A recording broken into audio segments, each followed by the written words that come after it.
I am most excited to be introducing Didier Lacapelle tonight. Welcome, Didier. Hi, Raphael. This will be, as I heard, the very first time that many of his ideas will be presented in English. I was lucky enough, and I will link it, to have at least partially understood the presentation that you did in French. So we're very excited now that for the very first time you will give an introduction to your work and to your thoughts in English. And I'm sure everybody interested in history will also be very excited to hear what you have to say. So thank you very much, Didier, and I'll let you take it away. You're welcome.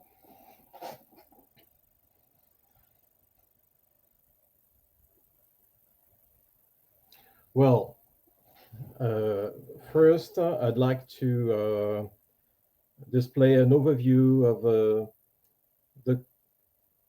the lines of thinking in France relating to short chronology. We have, of course, the Tartaria thing, which is the overgrowth of first thinkings of Fomenko, and now they say everything before the 19th century was from an old civilization that was called Tartaria. Every architecture that is a bit complicated and that displays something very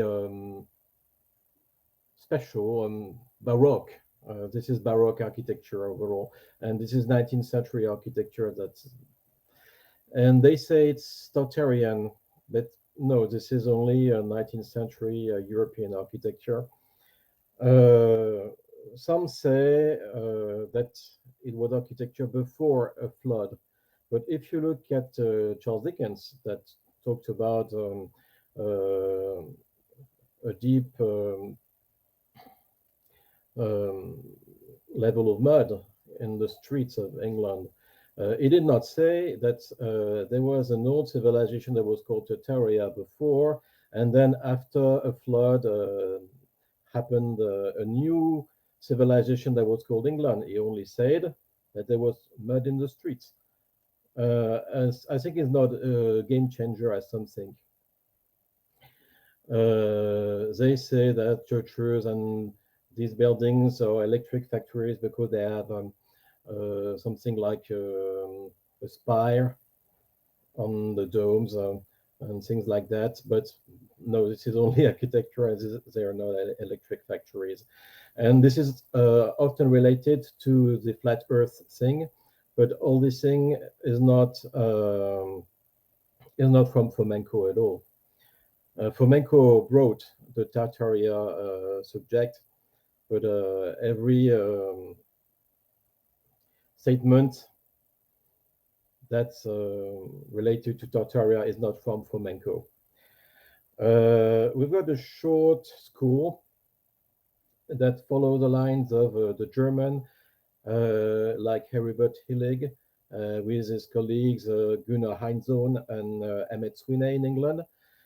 This is called the ghost centuries, 3 ghost centuries between 6,000 and 8,000 AD. I do not back it and think there's a lot more. And we have proof that it is not a sufficient a correction that is enough. Because we have 16th, 17th century maps that calls for a very stronger correction. There's a line of thinking that's called deprogramming. They're not in short chronology because they think everything is a creation from the 19th or the 20th centuries. And every attempt to make a new history, whether it's long history or short history, is doomed to failure.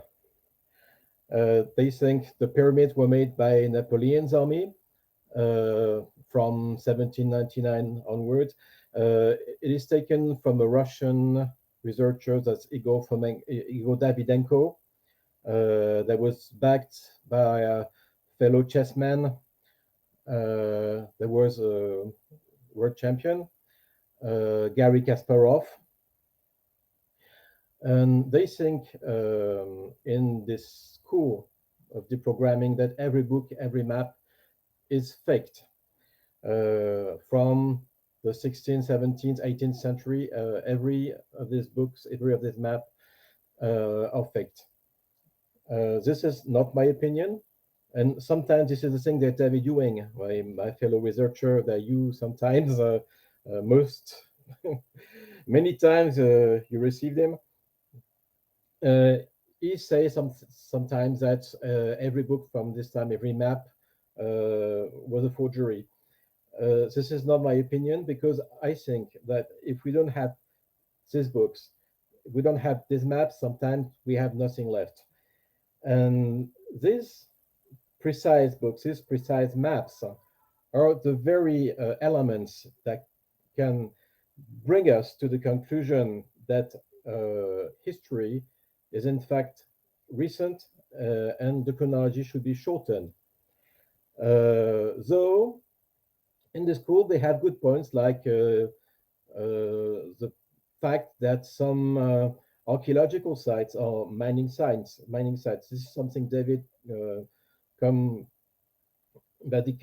came to this conclusion, and I think is right most of the times. Maybe all the times he brings this conclusion. We have, of course, the Fomenkist, the one that supports Fomenko's work. From these, I would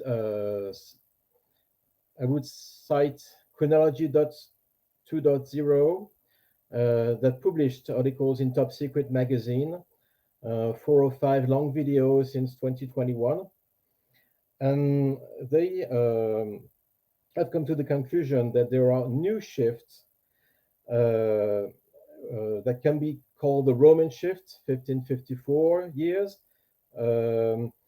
double or triple digits, and 1554 is the Roman shift, 2 times 777. 1776 is a Greek shift, 2 times 888. It is not always so, but many datation from the Roman Empire, from the classical Greece, can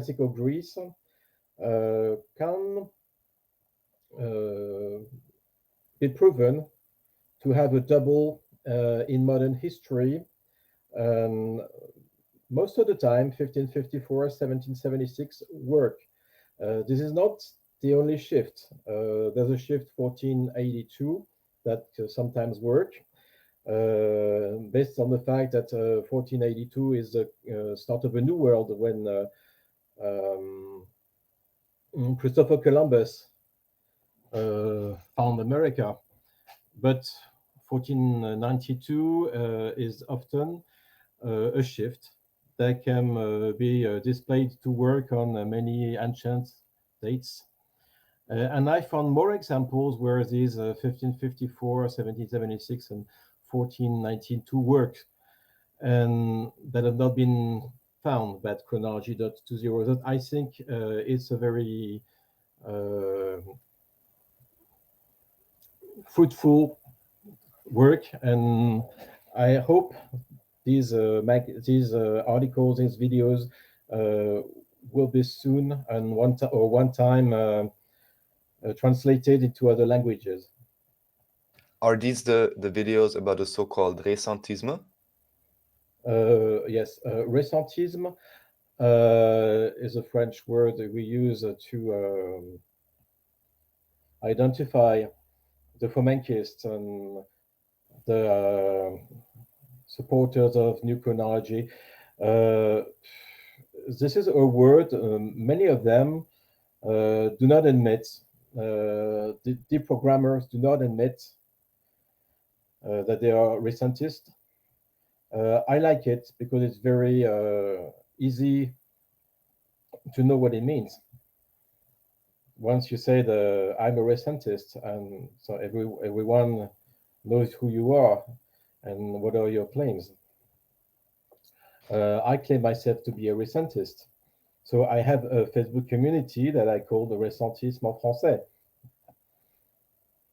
All right, then I have one question to add to this. Are you familiar with the work of Michel Gibson? I know his name.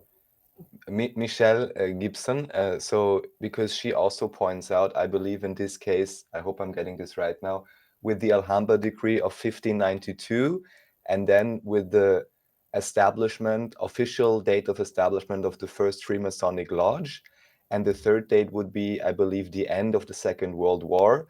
And there she also just noted this type of, I'm not sure how many years it was exactly, but this type of mirroring that to the back and to the front, it's exactly the same amount of years, and she just found it suspicious in her research, just to point out that she also found this type of apparently number magic seemingly occurring in official written history. No, this is totally new to me.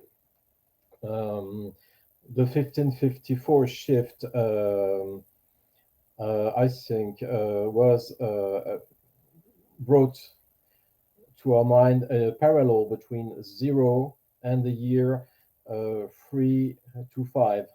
That's the end of the Nicene Council. And if you choose 1554, you can come to the end of the Council Vatican I in 1870. It's the end of an old-style Roman Church. Before 1870, there was national churches, and after that, everything was centralized in Rome. So there was a federation before, federation of Roman or Christian nation, something like European Union now, but they were Christian. And just to be clear, this centralization only occurred in 1870, you said. Did I get that right? Yeah. All right. It was something, the Roman Church was something like a commonwealth of these times. But the identity of this commonwealth was Christianity and Roman Christianity. And I would say 325 is the start of Roman Christianity, and 1870 is the end of Roman Christianity as a commonwealth. Sometimes you have this reversal, things that are supposed to end are a start in the real chronology. Sometimes the start is the end. One example, you have the Etruscans that are at the origin of the Roman Empire, the antique Roman Empire, and the Ostrogoths are at the end of the antique Roman Empire, and the Etruscans and the Ostrogoths are the same people. And I could add Ostrog is a town in Galicia. This is South Poland and now Western Ukraine.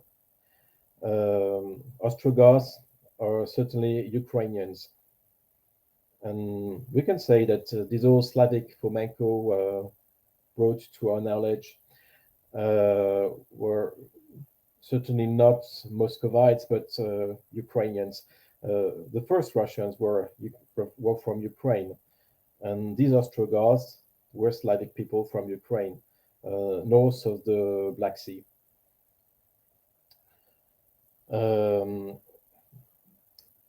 I have a blog on WordPress, the Theognosis.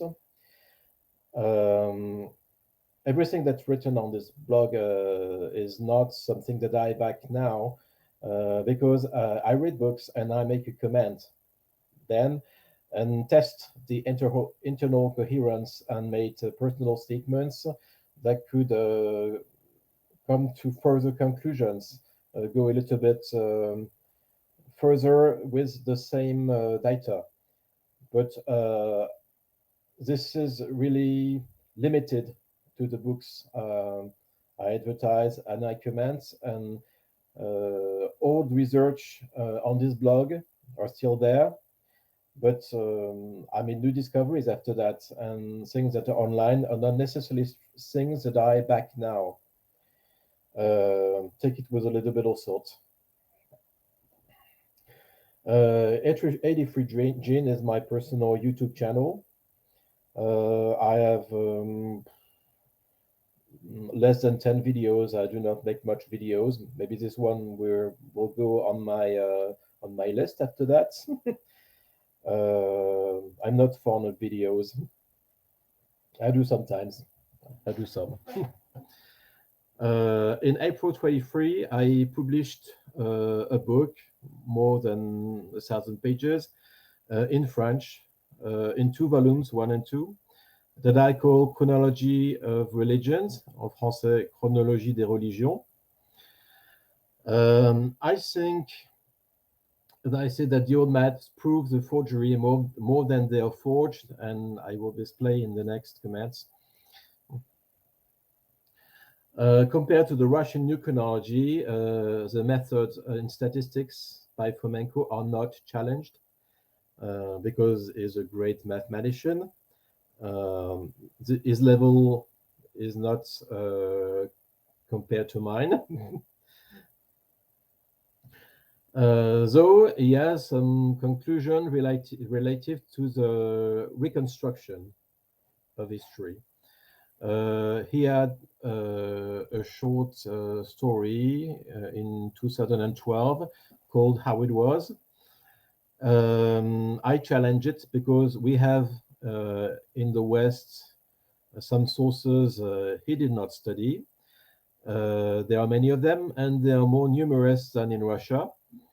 We have many books, we have many maps, and I will not claim they are forged, as some do, because I think they are very useful and very fruitful when it comes to the conclusion that can be reached. He's been raised in Russia as in communist Russia. Fomenko maybe is a bit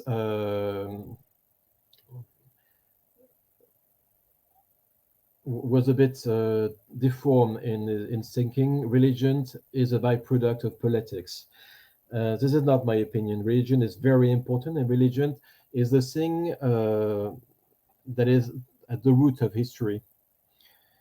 We have conclusions that are later than Fomenko ones, not as late as pyramids in the 19th century, but 17th century is the century of the Roman Empire. This is a little bit later than Fomenko's conclusions. He thought, for example, that Jesus was born in 1852. It is his second statement. He came to a first conclusion where he said Jesus was born in 1054 and died in 1086. It was the time of, I think, Gregory VII, the Pope Hildebrand. In his opinion, is a double of Jesus Christ. He found another Christ, that's the Emperor Andronicus III in Byzantium. And he had his analysis of the Egyptian zodiacs in Dendera, the long zodiac and the round zodiac. And he said with his software in astrology that it proves that the first is from 1152 and the second one is from 1185. There are these zodiac horoscopes from a special day, and he came to the conclusion that if these zodiacs were horoscope from 1852 and 1885, it means that it was the dates from the birth and the death of Andronicus Christ. So this Andronicus Christ should be Jesus Christ. In my opinion, there are many Jesus doubles, and Andronicus Christ is only one of them, is not even the latest one. The main one is Julius Caesar, and a guy by the name Francesco Carota wrote a book in German that's been translated in English. He's of Italian descent, but wrote in German anyway. And he made line by line analysis of the sources of the times of Julius Caesar, the biographies of Julius Caesar by Ammianus Marcellinus, by Appianus, Plutarch, and Suetonius on the lives of the 12 Caesars, and came to the conclusion that they have a very strong parallels with the Gospels, and he proved it. This is absolutely true. He proved it. This cannot be challenged. There are many other Christ in ancient times, so probably every emperor from the Julio-Claudians can be proven to be an original Jesus Christ, or maybe Jesus Christ is the original of many of these emperors, many of the biographies of these emperors, probably the 12s that Suetonius made a biography of. This is not serious because Suetonius makes sometimes very laughable comments. When he comments the Emperor Domitian, he says that he used to retire in his apartments and liked to talk with flies. That's a good This story. is not something a biographer and a historian would say. This is a joke. Suetonius is a joker. You cannot so say that these old emperors, these old biographies of Roman emperors are genuine, and the Gospels are only copies. This is most of the time the opposite, because we have very strong thinking, stoicist statements in the Gospels. Most of the time, you can relate the Gospels with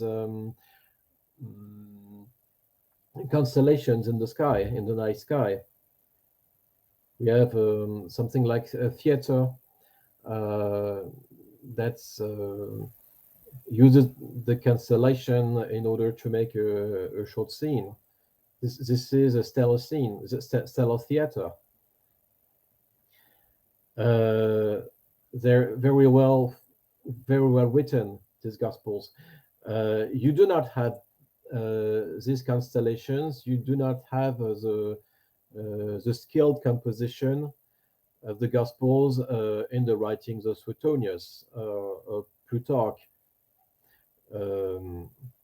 So things have been lost in the translation, whether you call it a translation or would you call it a pastiche. This is a joke made like there are movies like scary movies that are basically something like a horror movie, but not horror movie because it's just a laughable horror movie. And so the original horror movies are serious, and a scary movie is just a byproduct. So the works by Suetonius are byproducts of the Gospels, not the other way around. And I think this is a short statement, but somewhat important. I think that Anatoly Fomenko made a mistake regarding the secondary horoscopes that he uses to attribute to the solstices and equinoxes. But I think what he says are the equinoxes are not the equinoxes. They are the first of the year in the Jewish style.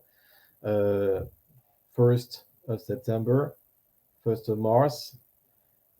So they're close. to the equinoxes, but they're not the equinoxes. So his secondary horoscopes may be wrong, and his conclusion may be wrong. He said that he had the possibility for the zodiacs to correspond to a datation in the 16th century, in the end of the 16th century. He put it in the trash bin and chose the 12th century datations, but I think he was wrong in doing so. He should have kept the 16th century datation. He said that there was two conquests of Europe, one in the 13th or 14th century, because he made a 100-year shift for the datation of Genghis Khan, the first conqueror. And a second conquest came with the Ottoman. They were Russian Ottoman, because he thinks that the Russian and the Ottomans were only one power at this time, in the 16th century. I think it does not fit the maps, because we have an empire of Greece, of Byzantium in 1641. I will come to it later. And the maps with the empire of the Turks only come after 1650, something like that. And I make a statement that Genghis Khan is the Russian Tsar Ivan V around 1680. Is the Asmonean ruler John Hyrcanus, and is the one that in the West, in the Church of Rome, was called the Presbyter Johannes, a prince in the faraway territories, a very powerful Christian prince. Presbyter Johannes had two ambassadors that came to Rome, and it was true of John Hyrcanus too. So Presbyter Johannes is John Hyrcanus.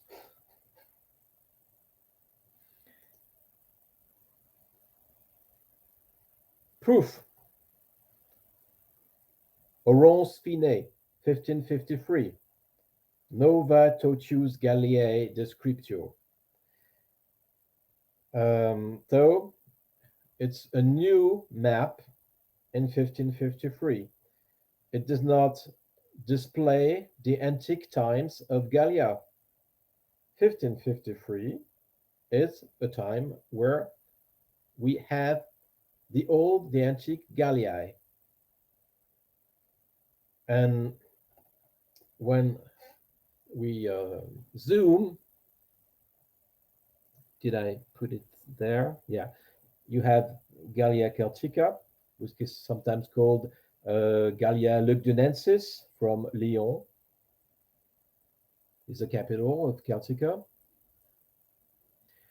And we have the tribes, the Pictones, the Sequani, the Lingons. I do not have them here. Pictones are here at under Poitou, over Limousin. Pictones is an old tribe of Gaulish times. So they're present in a map of the 16th century. We've got Neustri near Normandy in the north. Neustri as the name of Normandy in the times of the Franks. So it's another time frame near the 5th, 6th, 7th, 8th century. And we have the French names of these places that correspond to the 16th century, side by side. So maybe the old Gallia Celtica in the 1st century, the Neustri in the 7th century, the tribe of the Neustri, and the French names of the 16th century, all contemporaries. Contemporaries. We have the two names of Paris and Lutetia here. Lutetia is the old name of Paris in Gaulish times. Around there, I do not think I have it in this part of the map. Beaune is called Bibracta. Bibracta is the old name of the capital of the Gauls in the first century, maybe first century before Christ even. We've got here two names, Armorique on the left, close to the cut.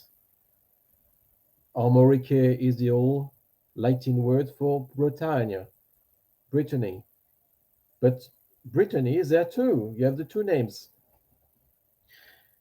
France at these times were the name of the area of Paris, called now Ile-de-France. This is something we have still in the names of the town north of Paris. We've got small towns, 30,000, 20,000 inhabitants that are called Roissy en France. Roissy is the place of the French airport of Paris. Tremblay en France, and they're not in France. They're in Ile-de-France now, but it displayed the old name of the area.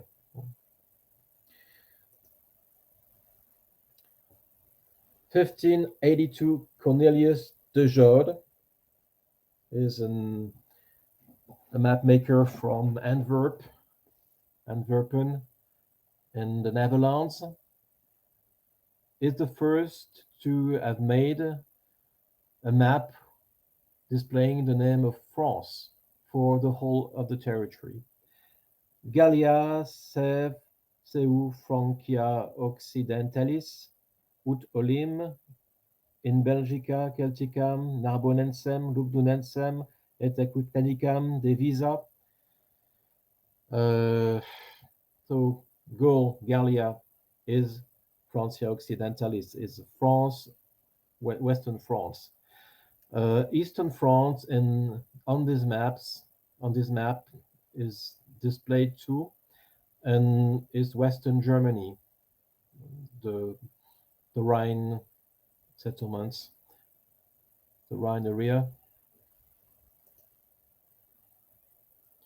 1671, Pierre Duval is a geographer of the King Louis XIV, very powerful king, very important king for France. He was enthroned in 1643, I think, and died in 1715. Maybe it was less. It's a very long reign, and maybe it hosts 2 or 3 reigns of different kings. But for the modern chronology, for the modern history, it says that he reigned from 1643 till 1715. And what does Pierre Duval say in his maps?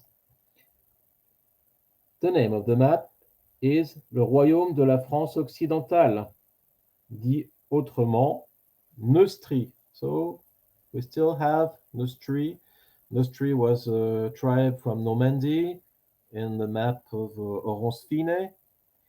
Now Neustrie is the name for the whole of northwestern France, but it's still a Frankish name from the time of the Merovingians and later Carolingians.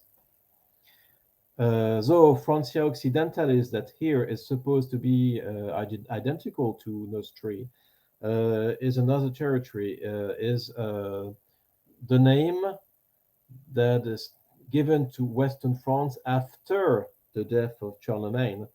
Would you call it in Austria Karl der Große?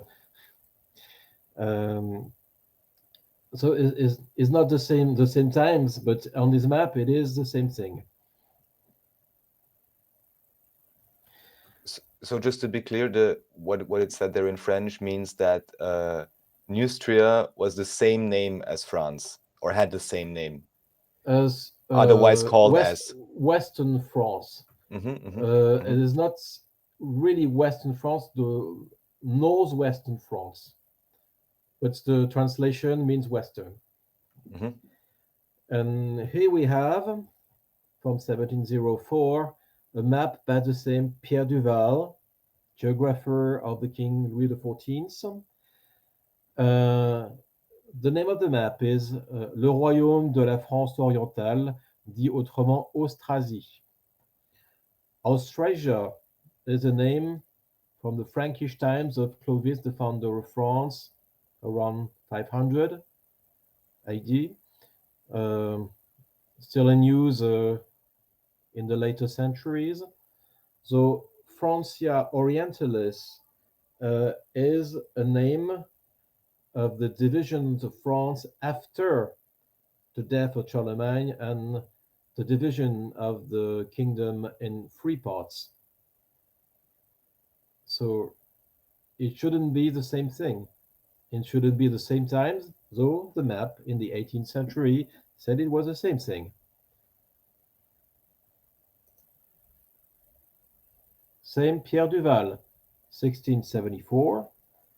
The third place where Louis XIV is supposed to be the king is Le Royaume d'Aquitaine, the Kingdom of Aquitaine. It's basically southwestern part of France. And since 1453, Aquitaine is said to belong to France. It was 1453, the end of what we call the War of 100 Years between France and England, that France is supposed to have won. But it seemed that in 1674, it was not so it didn't really belong to a unified France. Louis XIV was king over these three countries, but they were separated in the mind of Pierre Duval. It is said sometimes that in the 17th century, in the end of the 17th century, it would be quite difficult to reach a place and rule a place from only one town, a capital like Paris. So it is said that when you lived in Brittany or in Aquitaine or in Provence, you didn't have to obey every king statement, every king decision, because it was very far. And once the king made a decision, made a rule, it could take many years before it was heard of in the faraway places. The country started to unify in the times of Napoleon Bonaparte. It was more than 1 century later, 1800, when he created something that he called the departments. And it was said a department should be the size you can cover in a day with a horse. And we have 95 of them now. It's a pretty long walk. But this measurement of having, let's say, 1 day on horseback, would that still match the current boundaries of the départements in France? The departments are quite identical to what they were in 1800. They did not change a lot.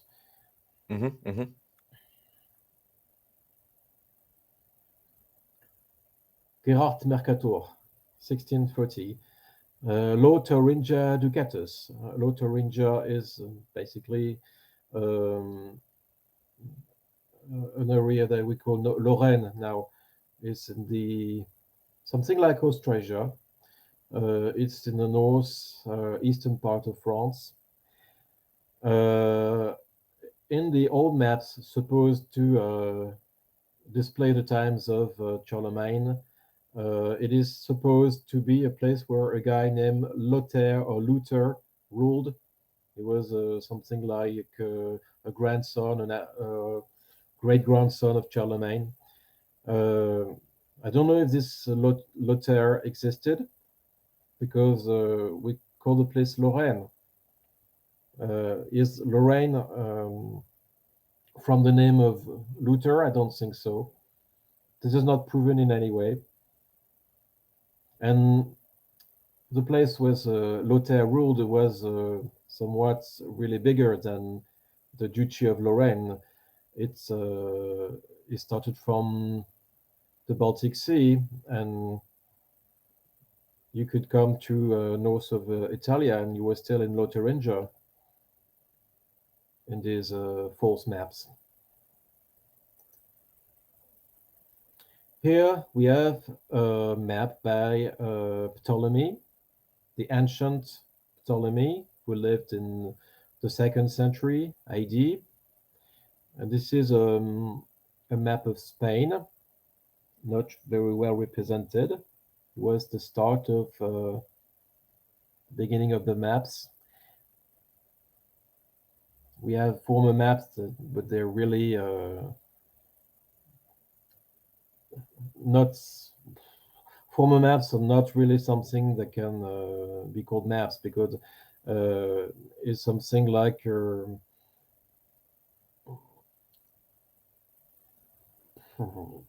they did not try to display the real frame of the countries. Ptolemy is one of the first that tries to do it. Of course, it is said that these are not maps by Ptolemy, but maps based upon the geography of Ptolemy in the 2nd century. But this is not true. If you look at these maps, all the atlas of these times, it only says Ptolemy. It does not say based upon Ptolemy. Sometimes you have a guy that's called Waldseemüller, but it is stated in the comments of the atlas by the historians, but it's not on the atlas themselves. I don't know if this Martin Waldseemüller existed. It was called in Latin Hilacomilus. Maybe it was used as a ghost, a phantom ghost, to hide the fact that these were real maps by the real Ptolemy.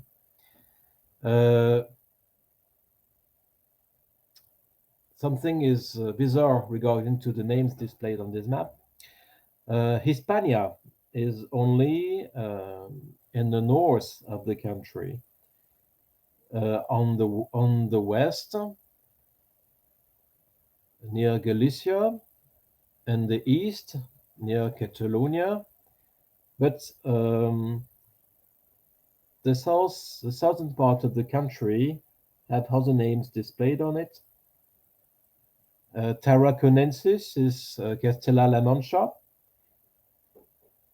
and Andalusia is called Betica, and Portugal is called Lusitania. These are names that are from the antique Roman times, and we are in 1540.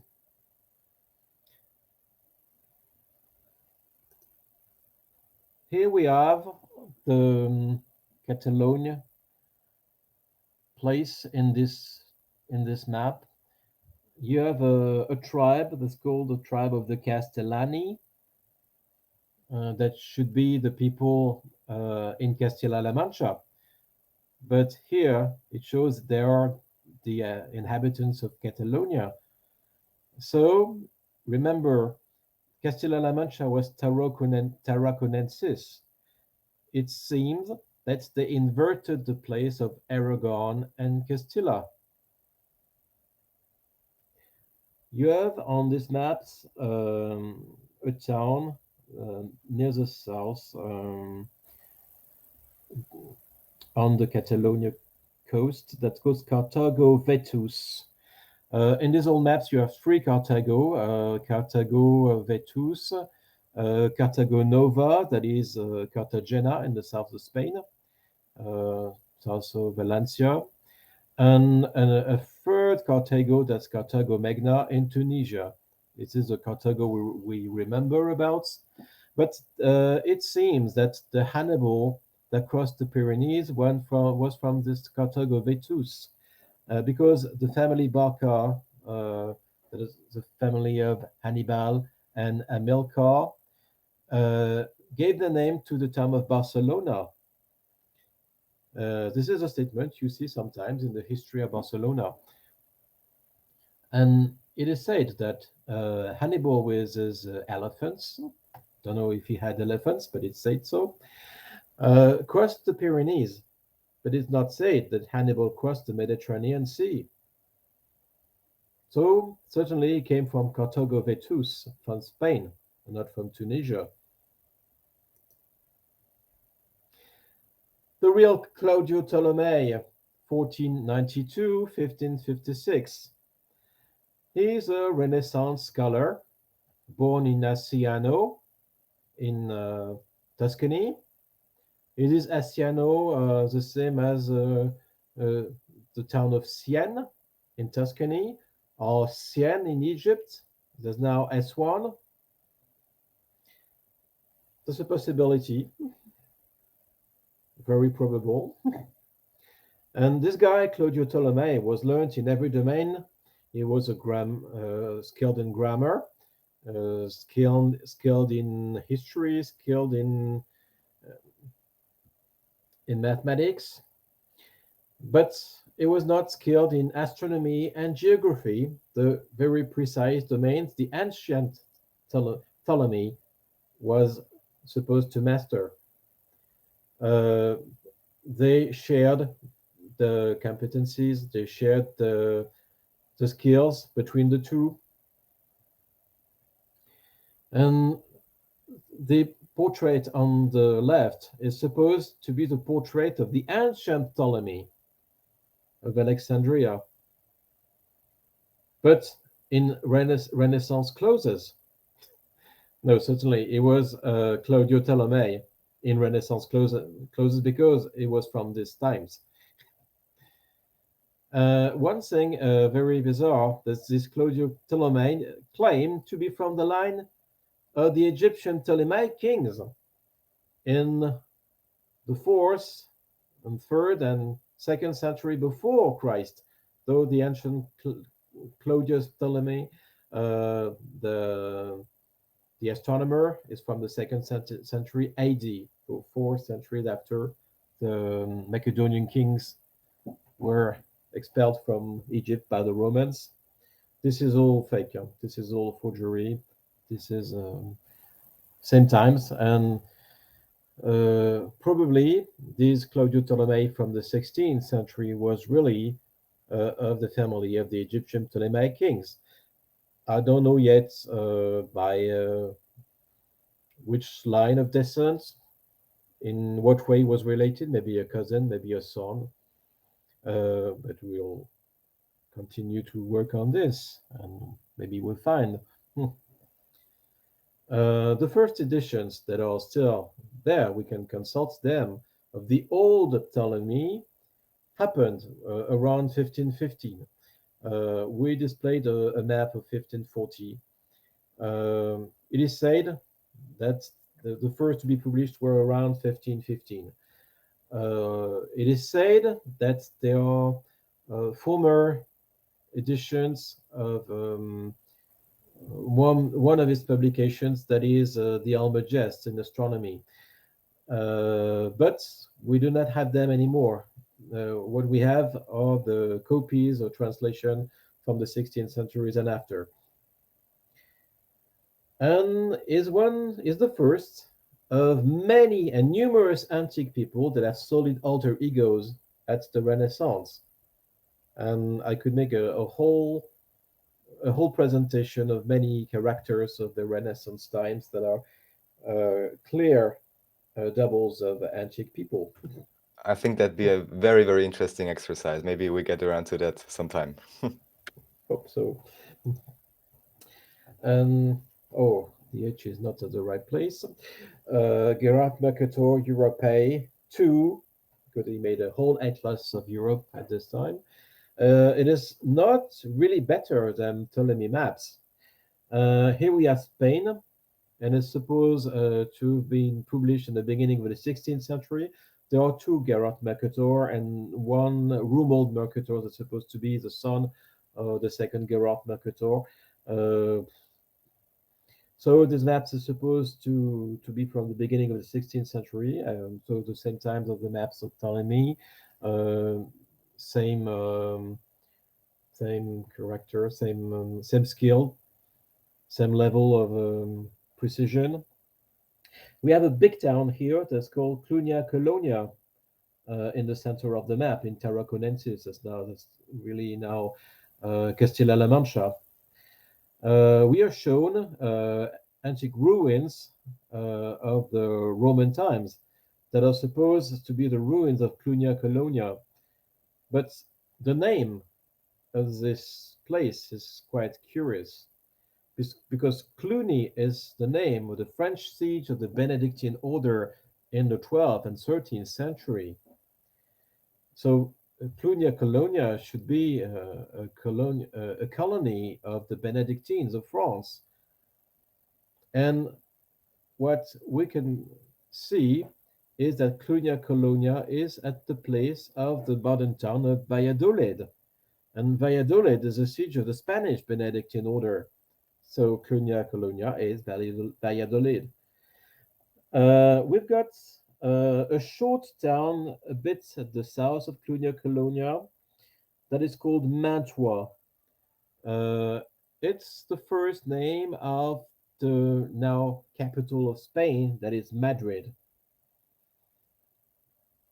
And we have an important town on the left, a bit to the south of Madrid, that is called Camplutium or Camplutum, uh, which is at the right of Toledo, which is certainly Toledo in southern Spain. It is said that Complutium in Roman times was a place at the east of Madrid that is now Alcala. The map clearly shows that is not the case. Complutium is probably the town of Aranjuez at the east of Toledo.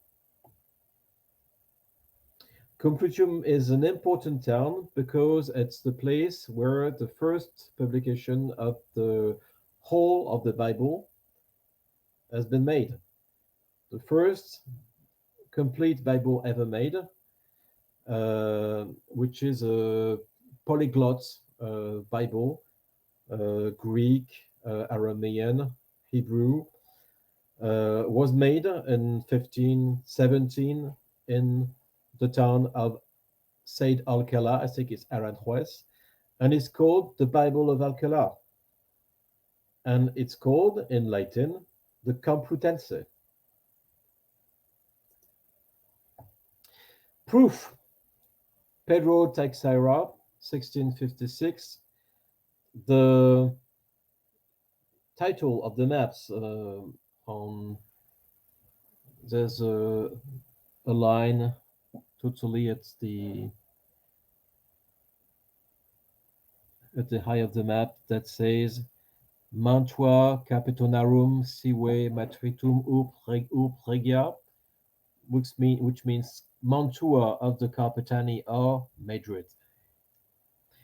We can observe that the dukes of Mantua in the Renaissance time are most of the time mentioned with the kings of Aragon.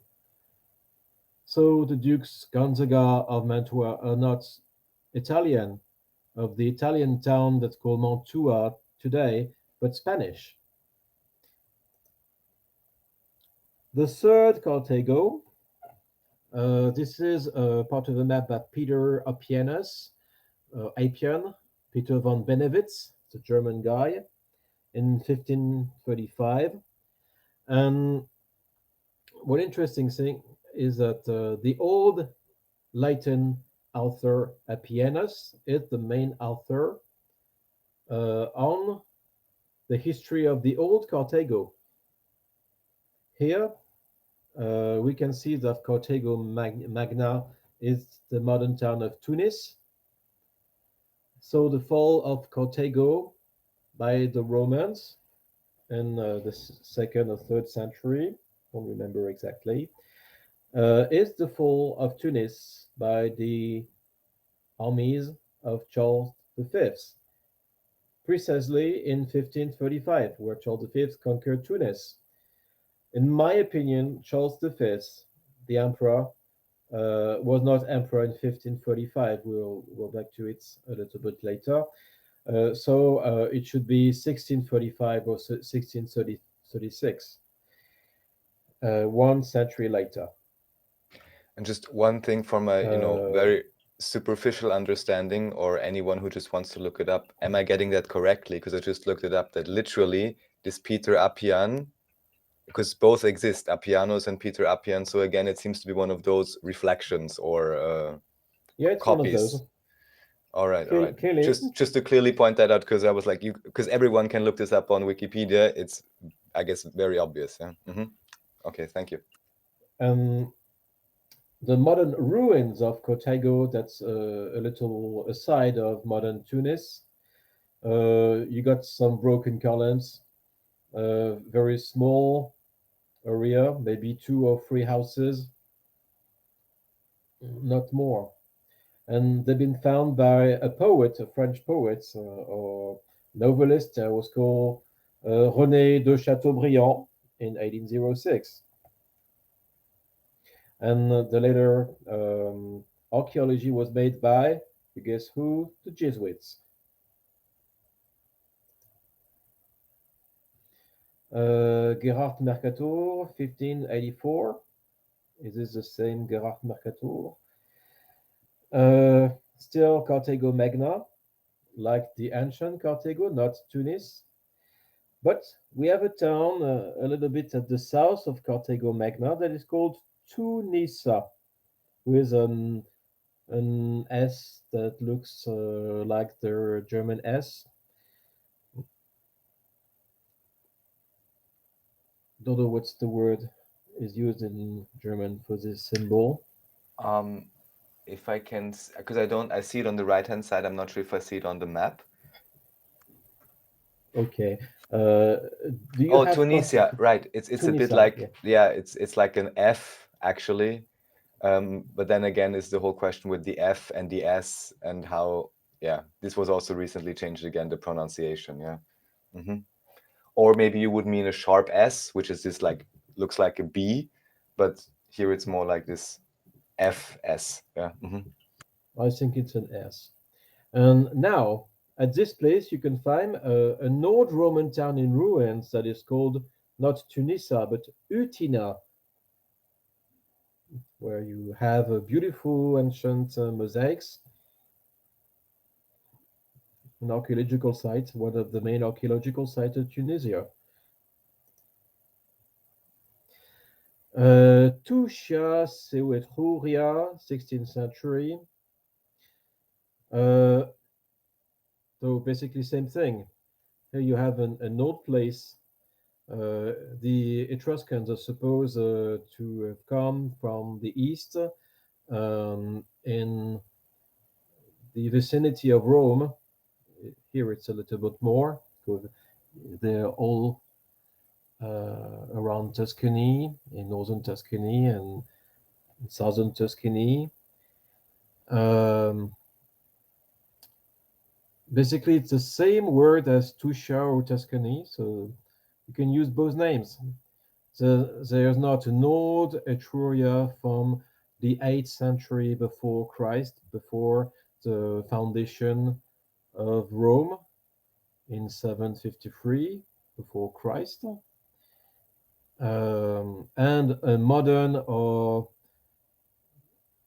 14th, 15th, 16th century Tuscany. It's all the same.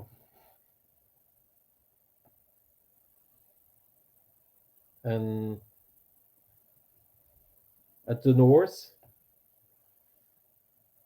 you have towns like Florentia, Aquila, Siena, that is Siena now, But in the south, you have all the ancient Etruscan names, like the Volsini, the Nepete, the town of Veii, the town of Caer in the south, Caer, and Veii, that's more in the eastern part, and the vicinity of Roma.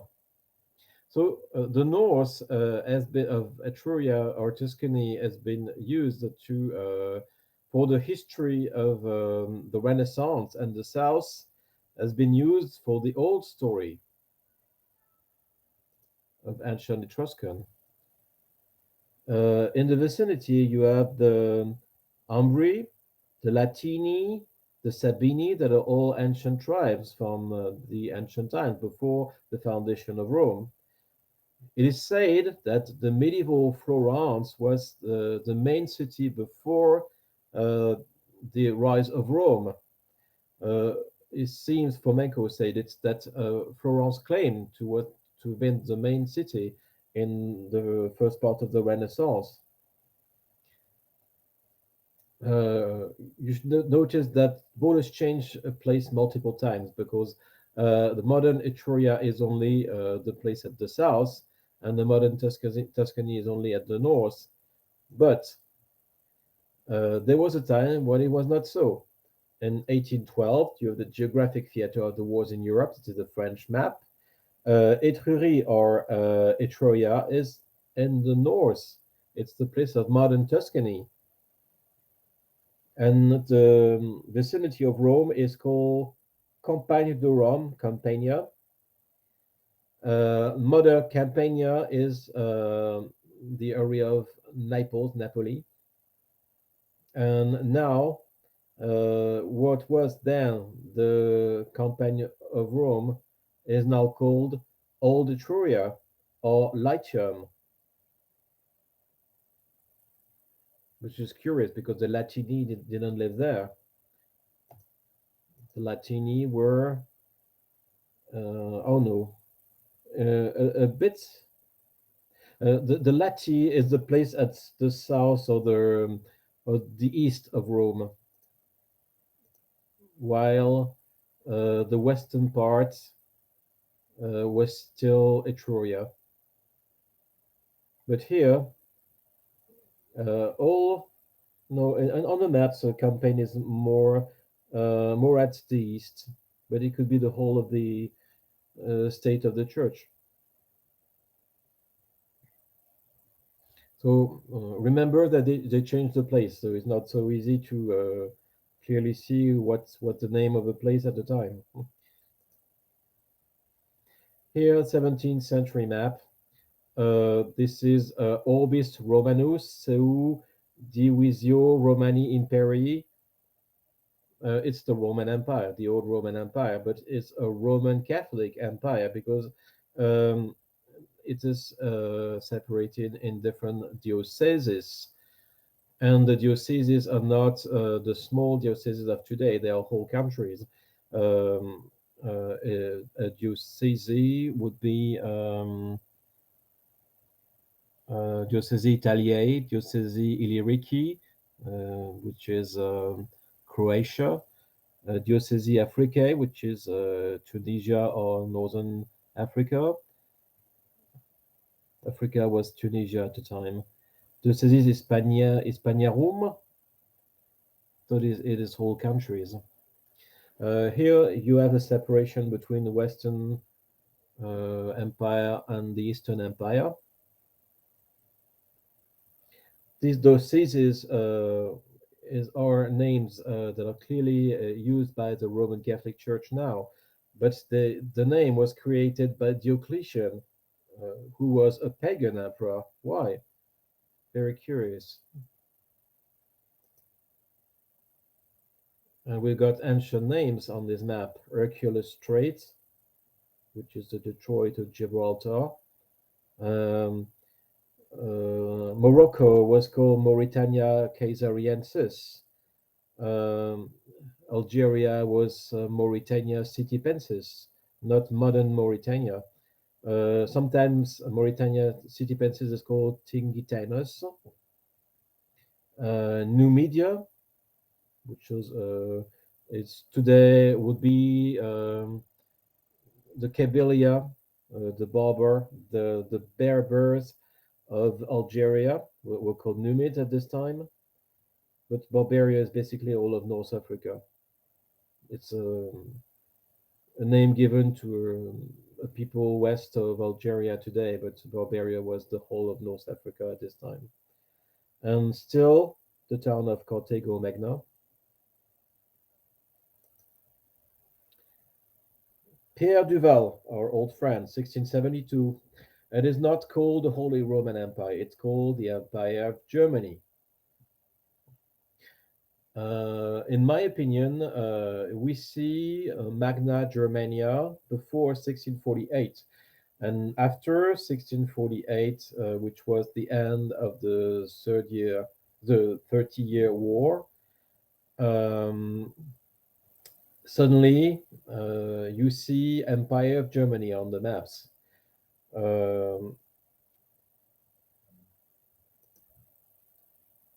This is a photograph made by one friend of mine from Chronology.20. Nicolas photographed the carving of the King of France, François Ier, in the 16th century, 1515, 1533, I think. And it's in the castle of Fontainebleau in the south of Paris. And you have on the right SPQR, which are the letters of the legions of ancient Rome. Senatus Populus Romanus was François Ier, François I, a Roman senator. François means Français. So is he the first king of France? This is a possibility.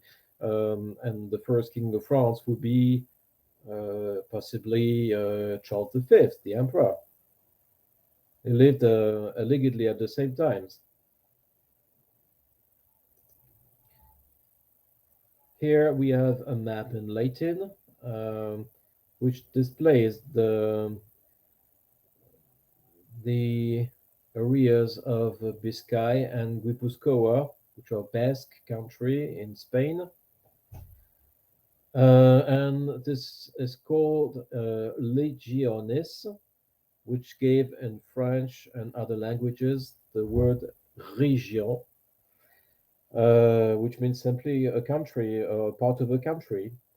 So the name région certainly comes for the legions of Rome. It was a place where one legion had the power, was ruled the country. This is Kairos or Kairus, Olem, Babylon, Egypti, Maxima Herbs. So it's the greater city in Egypt. And Cairo is called Babylon in 1575. You got maps and that are supposed to be from the 15th century, not really later, but I think they have been they're not the right datation. 14th and 15th century maps are probably from the 16th and 17th century. In 1575, Cairo was still called Babylon.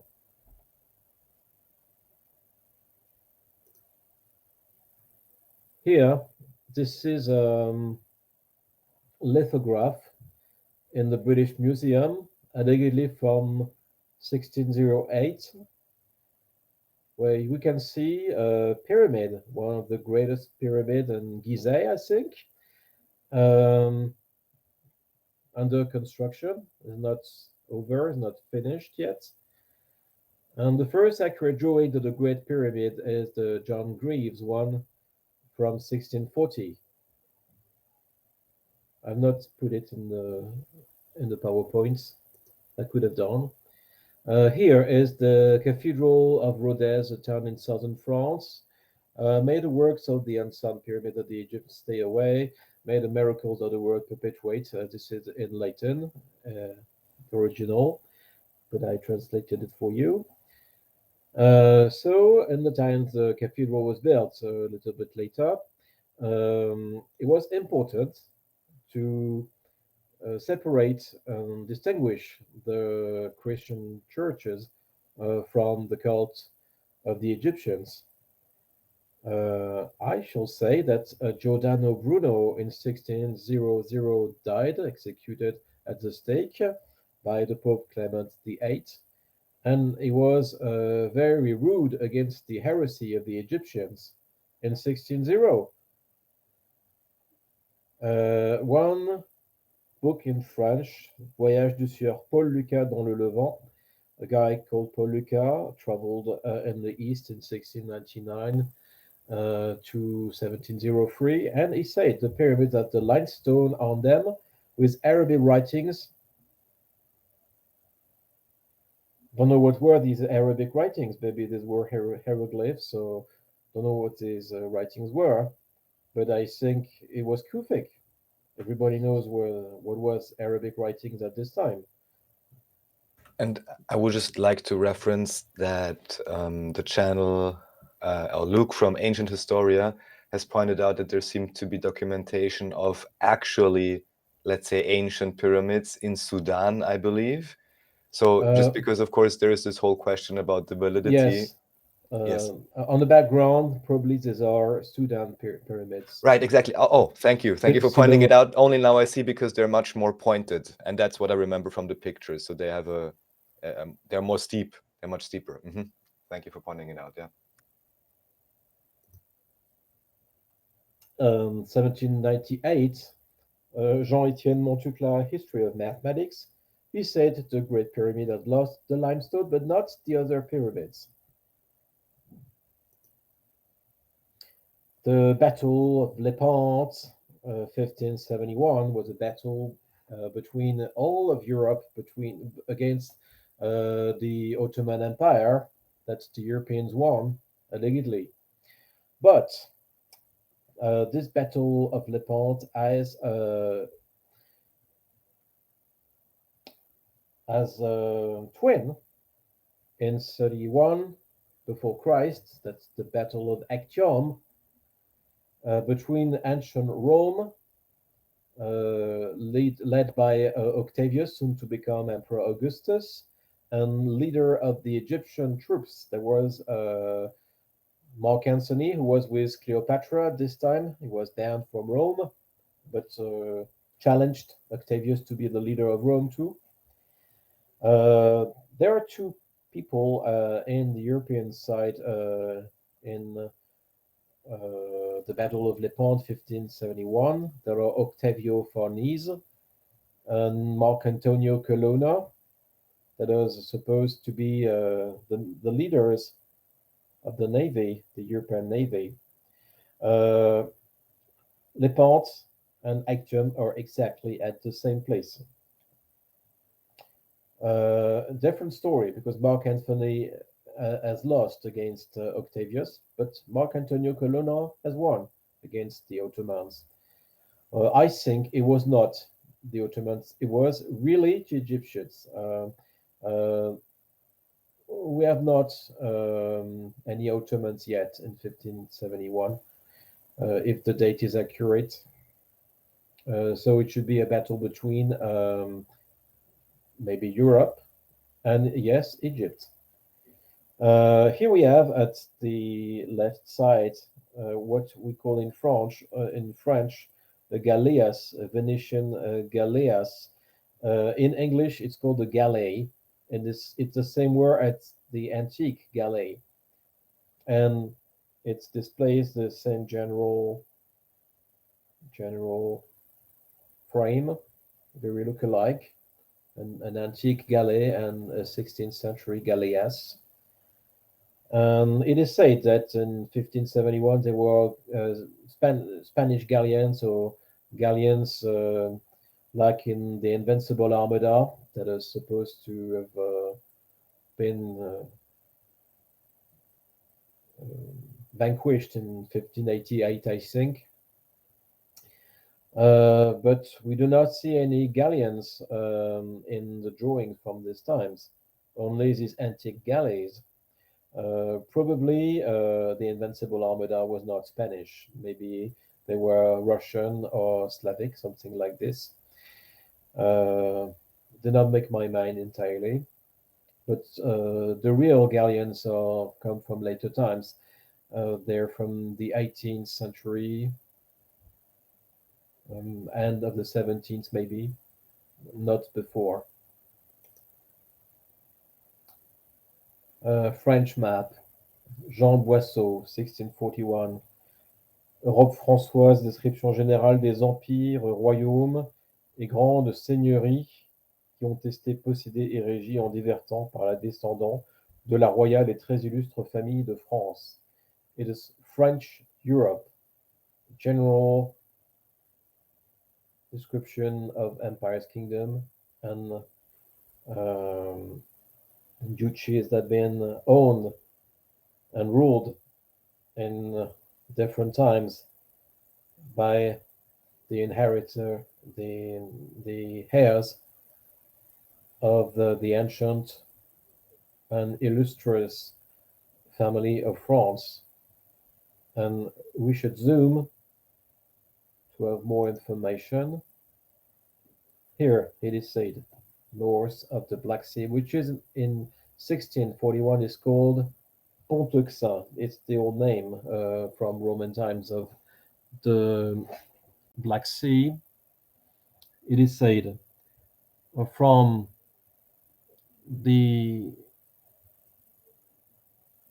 vicinity of this lake that's called here Mare Meotide, Palus Meotides, but now it is called Azov Sea. From this lake came the first French in 4523 of the world under Sunon and Pontenor, their chiefs. Don't know who these guys are.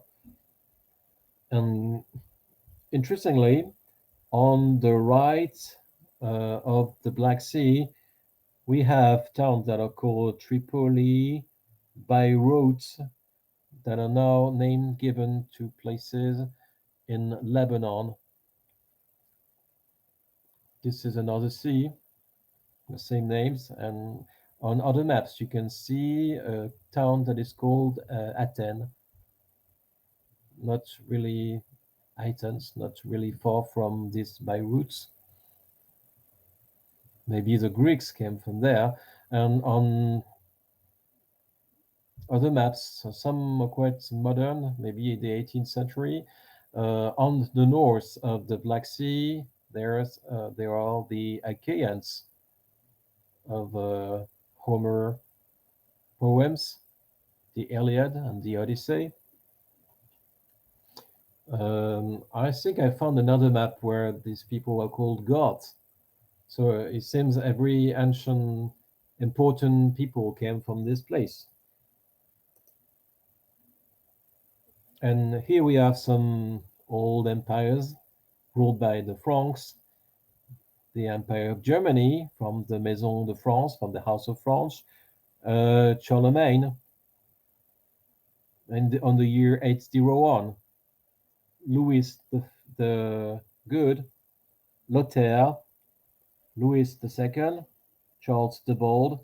These are the old datation. We had the same as we have now. So in 1641, they already have some ancient dates. It seems the Carolingians were already placed at the time they are today. But on the south, on this part of the map, you have the kings of Hungary from the family of France, and Charles called Martel. Charles Martel is supposed to be the grandfather of Charlemagne. It seems that in 1641, he lived much later than Charlemagne because he lives in the 13th century, at the end of the 13th century, 1290. And now he's supposed to have been not King of Hungary, but King of France in 1730. Not King of France, but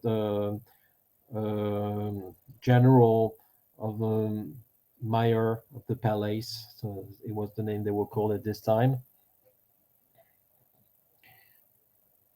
Very strange.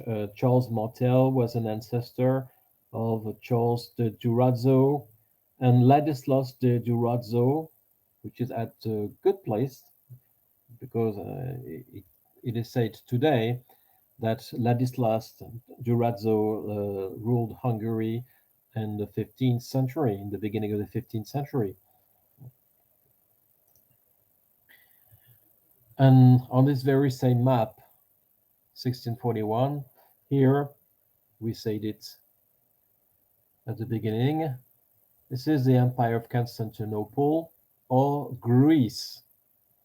So in 1641, the Empire of Greece did not disappear yet. The Turks did not take the place of the Empire of the Greek in 1453, as it is said today. Maybe they took in 1653, 2 centuries later. On these maps on the Asian parts of Greece, you have a town that's called Troy. It's displayed like the ancient cities in Asia Minor on the part of the Aegean Sea, like Pergamum, Halicarnasse. All these ancient towns are on the maps in the 17th and sometimes 18th century maps. It seems that this old Troy is said to have been in ruins. First map to say it was in ruins was a 1714 map. Before it only says Troy. Here is the Egypt. I wanted to display it to you because some names have changed place. Here we have the town of Thebes, that's supposed to have been a capital of the ancient Egyptian. And it was still a town, an accurate town in the end of the 17th century, but Thebes was in the Delta, not on the higher Nile.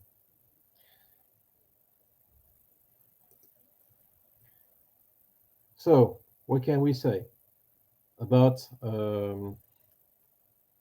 these Franks that came from the north of the Black Sea?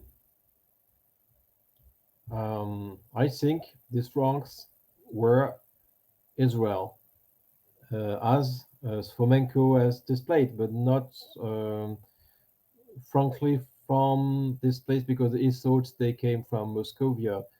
I think it did not precise the exact place where they live. He said that Egypt was Russia, and that actual Egypt was a cemetery for the kings of Moscovia, I think. This is a possibility. I've not come to any conclusion yet, but I think that, yes, the Hebrews were the army of the Pharaoh, like Fomenko says. He says there were Slavs, but they were not slaves because they were called slaves because as they were, the people around was jealous of the Slavs that were their former rulers. It is not my opinion because it is clearly said that the army of the Horde is made of military tribute from the villages they cross, and they ask from the families around to give one boy to the army, and he will stay in the army until his death. So it's something like a slave to the army of the Horde. This is the same thing from the Janissaries of the Ottoman Empire. I think the Janissaries were not the army of the Ottoman Turks. I think the Janissaries was the army of the Greek army before the Turks. They were called the Hebrews, and they were the army of the ancient Alexander the Great, because the donation of Alexander, which Fomenko have studied and said it has a year on it from the year 1541, and is now in a museum in Prague, and it's been written in Slavonic language with glagolitic writing. And the statement of the donation of Alexander uh, is that the military, the soldiers of his army were slaves because he made them free. He said, "Once I will be dead, you will be free." And there's a strong parallel between the story of Exodus and the romance of Alexander in the 18th century. Alexander plays basically the role of Moses. Uh, he returns to the court of Darius, the Persian king, like Moses, come back to the court of Pharaoh and Exodus. And I think this is why when this is uh, this is the time and when this is the time and how Slavs became Franks. We have a chronicle of the burghers in 1680 that Fomenko had studied too, that say that um, the Bulgars invaded places in the south and in the west, and he called the state of Samar and named the places that are the constituents of the state of Samar, and the state of Samar is basically identical to the Byzantine Empire, and it's called Macedon on the maps.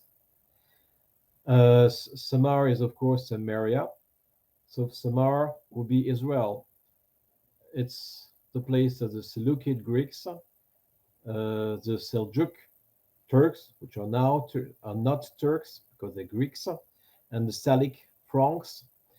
And in Arabic, the Greeks are called Rumi or Romans. Each name is identical and designed the same people.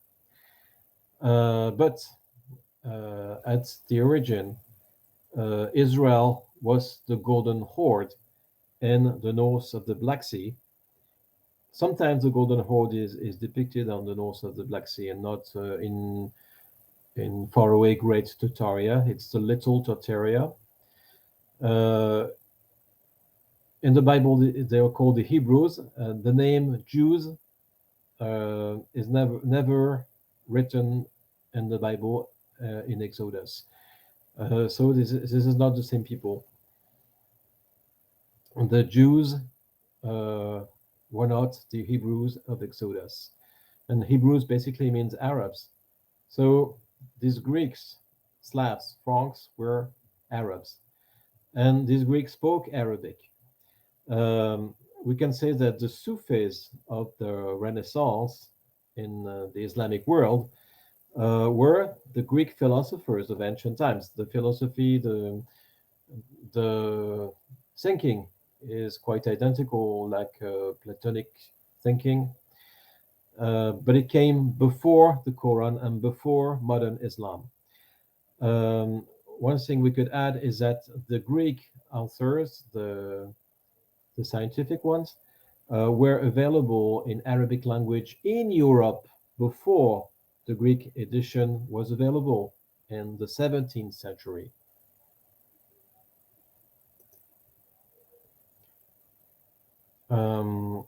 Alexander the Great, it is said that he wore horns on his head and identified as the god of Egypt, which is sometimes called Zeus Ammon or Jupiter Ammon. Basically, it was Ammon. And there are other statements that say that it identified with the Roman Mitra too. It is very curious. Aemon, Mitra are names that depict the same gods, the same character, which are different names, whether the place you live in. And it's basically Exodus, the Moses of the Exodus. Um, and the Moses of the Exodus is based upon Alexander. But as a god, he's the horn god. Sometimes Moses is depicted with horns on his head. It is supposed to have been a wrong translation, and now we are said that Moses did not have horns on his head. In the 1599 edition of the Bible, the Geneva Bible, it is said that it descended from the Sinai with two horns on his head. This is supposed to be a wrong statement with a wrong translation from Jerome. Just for reference, when would this wrong translation, quote unquote, have been corrected? Do you know the year roundabout? I think it's the beginning of the 17th century. Most of the 17th century editions of the Bible have Moses came down with glory upon his face. It was he shone like a sun or a star. Basically, it changed a lunar appearance for a solar appearance. And it's the same as in the cult of Mitra, because at the origin, Mitra is supposed to have been the moon in the Mitraic cult, while Helios is under the undergod relative to Mitra. Helios is of course the sun, but in the later cult of Mitra, Mitra becomes the sun, Sol Invictus. Okay, so just to explain why I'm asking, so I had sent you the reference. I still feel like I'm fumbling in the dark around with this, but this building I had sent you, so this simply today officially a high school in Vienna, which has this old style architecture, and right at the entrance, and strangely enough, they never even told anybody about it. I was just recently joking with a friend and was like, "Do you know what's there?" Because there you basically have a statue of a horned Moses. And this building officially was built in 1850. And that's just why I'm wondering, it doesn't necessarily say about the 1850. statutes, but Yes. officially the building was 1850 built, and there is a statue inside with this horned Moses. And that's why I'm asking when they maybe changed the translation, or why at that time, if the dating is correct, which is highly Well, questionable, maybe they maybe would you're put that right. in. So maybe you're right, and the translation that are said to be from the 17th century are really from the 19th century. There's a strong possibility for it. We have statues in France that are really well preserved that show two horned Moses in Dijon. There's the statue from Michelangelo, I think, that has the horns, but it is a well preserved statue too, and it's doubtful it was from Michelangelo, whether or Michelangelo is perhaps a 19th century artist, but I don't think so. I think they were attributed to Michelangelo lately. Mhm. So originally, Moses was the horn god. In French, it's called Moïse, and Moïse is the name of the month, and it's at this time in France and many other places in the world, a month corresponded to lunation from one new moon to the next, or from one full moon to the next. Um, we even said a lune, or a moon, and not a month in French. Not is not really old. I think in the 19th century we say the lune, the moon. And I put a solar eclipse on the cover of my book because I think it's beautiful, but it's not really accurate. But because the important point was that Moses was not a crescent of the sun, but it was the first crescent of the moon at the beginning of the month. Not something like a character depicting a solar eclipse, but really the beginning of a new month. Sometimes we call the new moon like it is the black moon, but it was not so in the times of the ancients. When you had a black moon, you say the black moon. A new moon was really the first crescent, and Moses depicts the first crescent of the moon. I think the horn god was called in France Kenounos, which in Arab will be Dol Karnain, and Dol Karnain is supposed by the specialist of the Quran to have been Alexander the Great. And I think Fomenko agrees with that all the horn figures of these ancient times, like the Scandinavian Thor, the English or Britannic Arthur, or the Hungarian Attila, or different names for Alexander the Great. And one thing that makes the specialist of the old Alexander the Great say that the donation of Alexander in Prague in 1541 is wrong, is not the fact that it has the year 1541 on it. It is the fact that it says that he conquered the West and not the East. And in modern history, Alexander is known to have conquered the East from Greece until India. And he was ordained by Yuri Baltazar, who was at the time the secretary of the Caesar of Constantinople. So the successor of Alexander is not a Seleucus or Ptolemy. He was one Yuri Baltazar, who is of course Julius Caesar, who lived at the time in Constantinople, who had his siege, his throne in Constantinople. And from this Julius Caesar, we have much information because he wrote a whole book that called War of Gauls. It is said from Flavius Josephus that he conquered Judea. And these places, Gaul and Judea, are the only places that are now called, they were called at this time Roman provinces. And both were conquered by Julius Caesar. In my opinion, and I think it's very well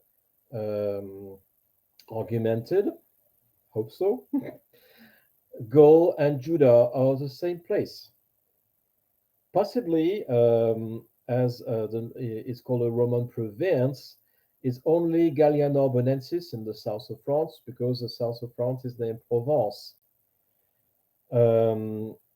It is called Celtica by the Latins, and the Greeks sometimes call it Go and sometimes call it Chaldea. The main god of France is sometimes called Yahoo, IAOU. And there's a story in mystics that says these are the songs of the vowels. In Britain, it's called Jove. In Italy or in Latin, it is called Jovis. and Jovis is basically Jupiter. So Jupiter is the Yahweh of the Bible. And the cult of Yahweh is completed by the god of the months, with the ancient Moses, Moïse in France, in French, and who is identical with Mitra in Latin. In Celtic um, traditions, we have the Sabbath, which are the religious feast of the Celtic people. And we have the Jewish Sabbath, which is on Saturday. And it is said that the statues of the kings of Judah were removed from Notre-Dame de Paris during the French Revolution, and they're now shown in the Museum of Cluny in the center of Paris. And the kings of Judah.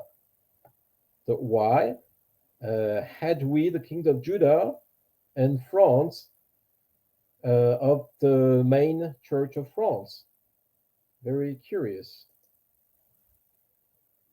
And we could add that there are strong similarities between the 16th century kings of France and the Herodian kings of Judah in the writings of Flavius Josephus.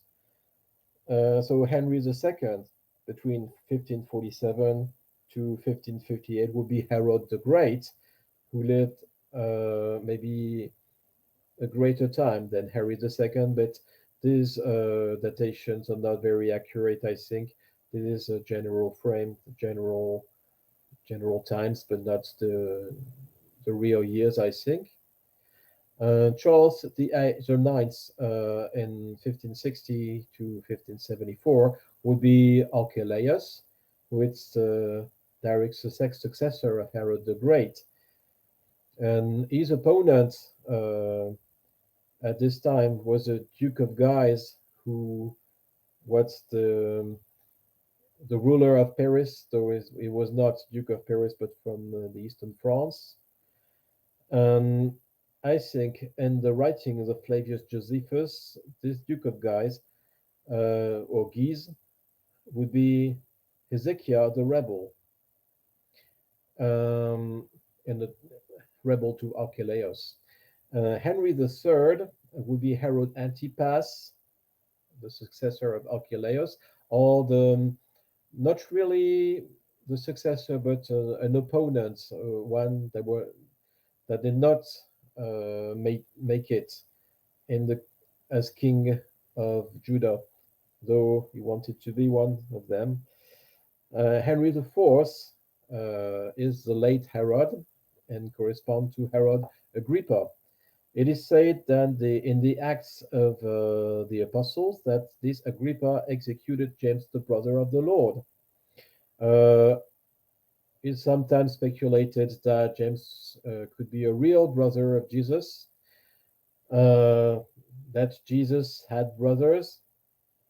There is a statement in one of the Gospels that could be an element to come to this conclusion. I think it's Matthew. I'm not sure. Because it names 4 or 5 brothers of Jesus. But brother could be a friar, which simply means that they follow a rule from a monastery. Here we have low carvings on the ruins of the Abbey of the Pointe Saint-Mathieu. This is Western France, really west, because it's totally on the west of Brittany. And here we have a candlestick with seven candles. It's a menorah. So maybe it was a synagogue, a Jewish synagogue, not an abbey. And here we have the 2 lions of Judah. It's really there's a lot of salt, and there are a lot of winds and part of the sea that's come to this place, so they really deteriorated. But I saw some drawings that are supposed to be a reconstruction of this stela. I do not totally agree because what I see here is a skull, and what I see over the skull are horns. So, is this person or this drawing, does this drawing represent the horn Moses? Julius Caesar in the Bible is Joshua, as Francesco Carota proved it. Is Jesus in Islam, because Joshua is the follower of Moses in the Ancient Testament, in the Old Testament. And the Muslims do not make the difference between the Jesus of the New Testament and the Joshua of the Old Testament. The Quran confuses the two, confuses both. This Julius Caesar did not claim to be God. It was Alexander who did it, but it was claimed by the Jews to be the Messiah. I think that Julius Caesar is identical with his follower Germanicus, who was a Roman general. Like Julius Caesar, he was stationed in Germany. He fought against the Germans. He was a leader of the populares, closer to the poor people, I would say. Both Germanicus and Julius Caesar were very, very popular among the Jews. But Julius Caesar was stabbed by many people in 44 before Christ. This is something like the novel by Agatha Christie, Murder in the Orient Express, but very unlikely to have happened this way.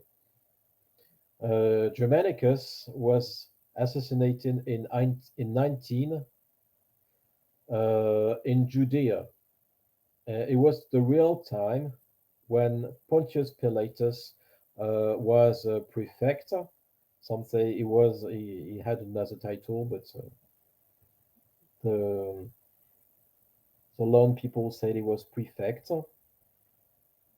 And this is the story of Christ. Basically, Germanicus, assassinated in Judea under Pontius Pilatus, is the story of Jesus Christ. Julius Caesar was said to have been a flamen of the god Jupiter, so it's Yahweh, and he was Pope of Mitra, so it's Moses, so he is likely to have been the high priest of the Jewish temple. And so is Jesus, because when you read the Gospels, Jesus is fighting for the temple against the ones that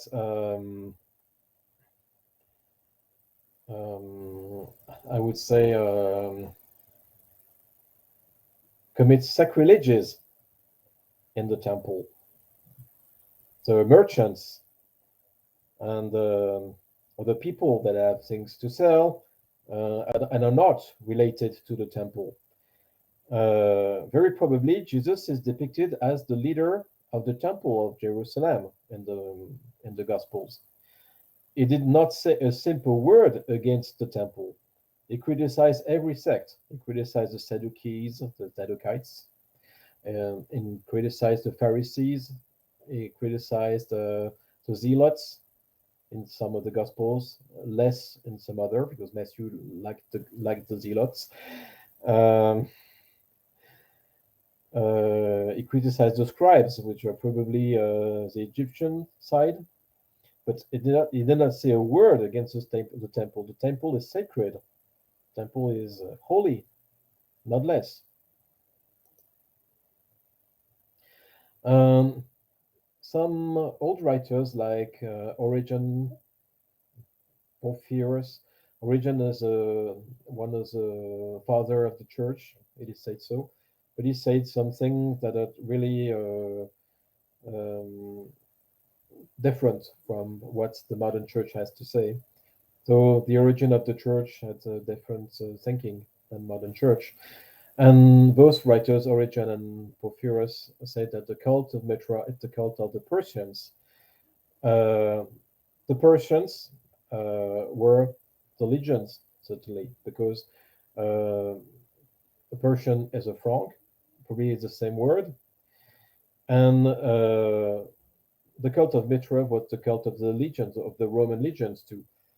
Um, Persians could relate to the Pharisees and the Gospels, and in this time, the cult of Mitra was probably a, a cult that consists of sacrifices. But with Julius Caesar, it changed because it's the one Julius Caesar that put an end to the sacrifice of the Druids in Gaul. And very probably he did the same with the cult of Mitra among the legions. And this is what was the Zoroastrian cult. It's the cult of Mitra without the sacrifices. In the book of Isaiah, uh, it is said, Isaiah says, that Cyrus, who was then the Assyrian king, and by the way, was a foreigner, and this Cyrus was the Messiah. And this Cyrus would make the temple of Israel the house of the nations. I think the Cyrus of Isaiah is the same as Julius Caesar. And so, um, I'm not sure, I'm not certain that it was the time when Moses was changed in the Old Testament, but it is somewhat related to this time. Uh, so, what were the humanists and the Hermetists, whose god was the old Moses, who was Hermes, who was Aimon, who was Mitra? Um, Suddenly, the horn god became the devil, because the devil has horns. Everyone knows this. And they made a new Moses based upon the character of Alexander the Great. Somewhat, I would say that David Ewing is right regarding the fact that Hermetists and humanists somewhat um, had the devil as God. But I'm not here to give points and say these people were evil or whatever. It was how the things were. And just to be clear, the main difference or what would have caused the switch is still about having sacrifices or not, just so I can get my head around, why would they relabel the horned Moses, as a devil, or how does this archetype really emerge, and what is the reason? Is it with the moon symbolism and so on? Can you maybe try to put it together in a frame so I can understand? Um, I'm not sure you would understand right now what I have to say. All right, Maybe then just simply continue. All right. Yes. maybe I can make a whole video relating to the religious elements I'm bringing now, because I make a general overview about religion, but I do not dig deep into these aspects. Uh, Remember that in the first versions of the Bible, it is said that Moses uh, came down from the Mount Sinai with horns. There was a sign of God, but it was not disputed because Alexander had these horns. Only later it was realized that it was the symbol of an old Moses that people did not want to worship anymore, and they had to change the character. So in the following Bibles, they changed the words, and suddenly Moses came down from the Mount Sinai, not anymore with horns on his head, but with something like a shining glory, Shining like the sun, yes. shining like the sun.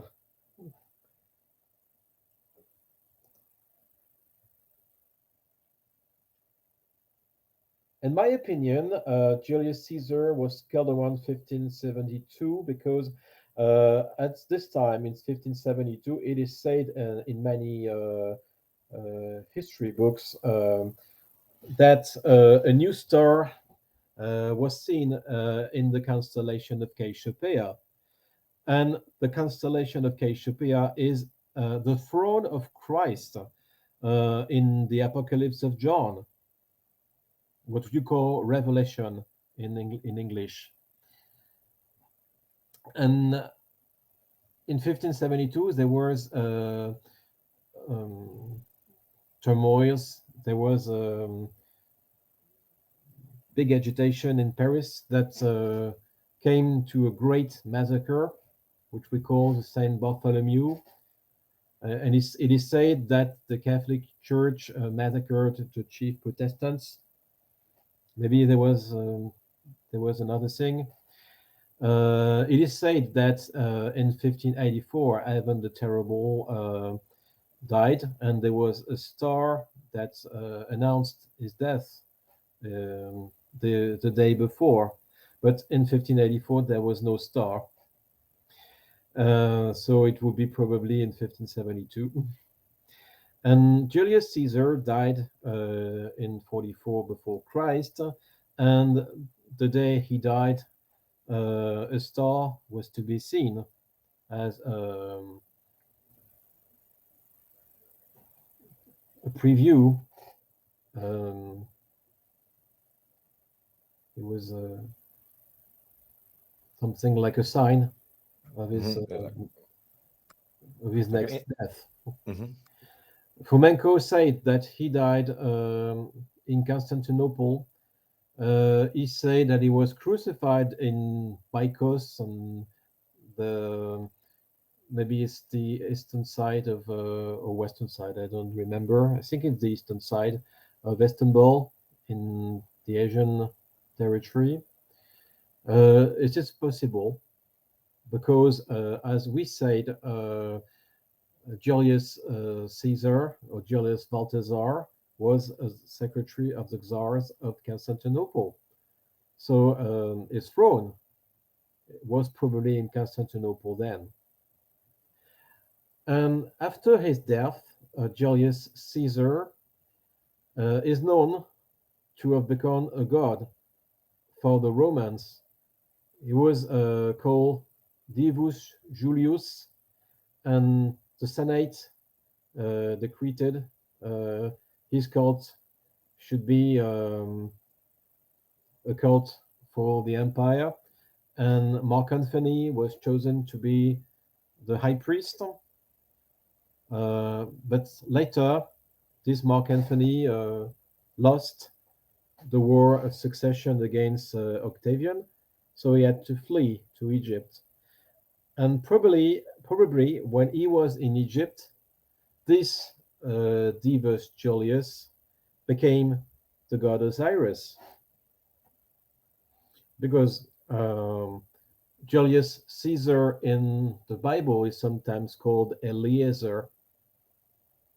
Eliezer is thought in the Talmud to be one of the two messiahs. There's a messiah that's the messiah of Joseph, who is Itamar, because Itamar is Mitra, and the other one is Eliezer, and Eliezer is obviously Julius Caesar or Osiris. In the Freemasonry, the Egyptian Freemasonry, there are initiations in different levels. Uh, for new new members, got the initiation in the rite of Mitra, and for the masters, you got the initiation and the cults in the rite of Osiris. I don't know if it's a rite for the masters. I think there are no rite for masters. Maybe it's for the usual members. Uh, and there was another Messiah, as said Francesco Carota. It was Jesus. Jesus in Greek is supposed to mean savior. Cyrus for Isaiah has the meaning Lord. Jesus has the meaning savior. So for Rome, there was the Messiah Osiris, Eliezer, and for the Jews, there was another Messiah who was Jesus. In the Apocalypse of John, Revelations, uh, it is said that this Jesus will be reborn at the end of times and win against the armies of the Antichrist at Armageddon. I think it's the battle has been redone in the Apocalypse of John, because in the Old Testament, in the second book of Kings, Josias, the character Josias, who was king of Judah, died at the Battle of Megiddo. And I think the character Josias, who is Jesus, of course, has been doubled by another character who is the king of Assyria, Acer Ubalit. And Acer Ubalit is, of course, Balthazar, and Balthazar is Julius Caesar, who was the opponent of Nekao, the king of Egypt. Nekao probably should be translated as Khan, the high priest, Cohen, I think. In the Apocalypse of John, there's a strong despise on the town of Babylon, who we saw was probably the town of Cairo. There's an attack on the prostitute Babylon, who's probably Isis, and an Antichrist, that's the opponent of Christ, and who's probably Osiris. The Apocalypse of John say twice or three times to refuse the name Jews to some people. So probably the armies or the friends of the Antichrist, and it says in the Apocalypse that they are those who claim to be Jews and are not. But in the Quran, it seems that he admitted that these people were the Jews, because the Quran, I think it's the Surah 2, says that it brings the perfect religion while mixing the Messiah, the religion of the Nazarene, whose Messiah is Isa, and the religion of the Jews, whose Messiah is Uzair. Uzair is, of course, Osiris. So, for the Quran, the Christians are called the Nazarenes, and the Egyptians are the Jews. Though in the West, the Apocalypse says these Jews are not Jews, we are the Jews. It's somewhat more complicated than that. That many people, many groups would claim later to be the Jews. We're still not with the modern Jews. And I think, in my opinion, that the John who wrote the Apocalypse was Giovanni Pico della Mirandola. I know what David Ewing has said about the Pico della Mirandola, He said he was a hermetist, he was a humanist, so he was a worshipper of the devil. I think it's more complicated than this, because the religion of the Jews in the West was the religion of Yahweh and Moses, and this is somewhat a religion that had these sacrifices. It was the religion of the devil. But there are strong similarities between the cult of Mitra and what we see in Christian writings, like the Apocalypse of John, like the Divine Comedy of Dante, or the writings of Ignatius de Loyola, the founder of the Jesuits. Like in the cult of Mitra, they had something like visions, uh, visions of the future. Maybe they used mushrooms or psychotics, so psychotrops. I don't know, but this is like an inheritance from the cult of Mitra that they kept in the first times of the church. Dante, for example, at the eight heavens, and we have eight heavens too in the cult of Mitra, and probably they were in the same order. I said that Judah was Gaul, but probably the the kingdom of Judah could be a little bit bigger. We have we have kingdom of Western Celts in the 6th or 7th century that is supposed to have many modern countries in it. There is Spain, there is a part of Italy, there is France, of course, and Britain was part of it. And it is said that a prince called Julius Caesar, was the first of the kings of this country, while it belonged to the Roman Empire before, in Constantinople. The Freemasonry does not differentiate between the Order of the Knights Templar and the Temple of Jerusalem. It is said that the Templars, the Order of the Knights Templar, was expelled from every country, like the Jews were in the medieval times. There are trial documents that says that the Templars were accused to kiss the devil's ass, and this is precisely an initiation in the cult of Mitra, the level of Nymphos had to kiss the Papa's ass, for example. So it's clearly in the church, just clearly in the church, a Mitra inheritance, and Francisco Carota says it too. We spoke of the visions, of course, but the Pope or the Papa is the name of the high priest in the cult of Mitra. The red robe and the red shoes of the Pope in the Christian Church were attributes of the Pope of Mitra. The headdress we call the Mitra, of course, comes from the Church of Mitra, and even the stick of the bishops in the Roman Church come from the Church of Mitra. Even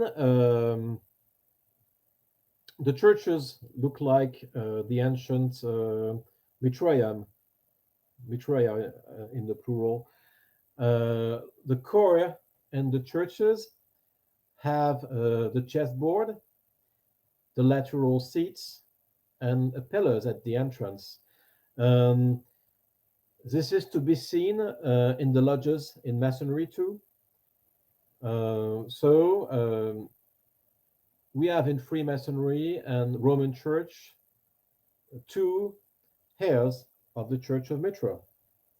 And even in the 16th century, um, the, the Roman Church, even the Curia next to the Pope, said, we are the heirs of the Levites, and we are the Levites, like the old Temple of Jerusalem.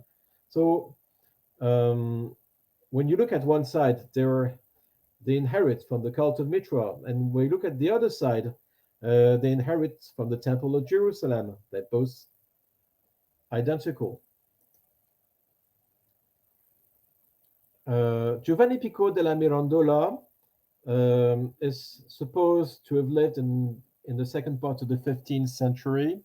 It's one of the many characters that have to be postponed and put 1 century later than they are thought to have lived.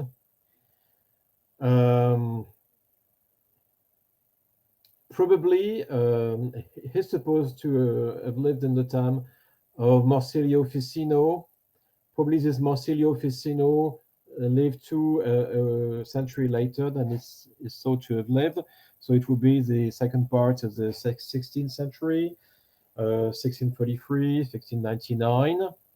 But compared to Giovanni Pico della Mirandola, Marsilio Ficino does not seem to have been a Christian. His only writings are Hermetist writings. So we're still with Marsilio Ficino, with somewhat a member of the old order of the temple before they converted to Christianity. Maybe there was already some fightings among the temple. It is said in the Bible that there is this Caiph, or Caiaphas, who's supposed to have been an opponent of Jesus in the Gospel, who was a high priest at this time. And he did not want Jesus to be the Messiah. Maybe this Caiaphas, or Caiph, is another member of the party of Marsilio Ficino. I don't know. We look at it later. We have this Giordano Bruno, 1548-1600.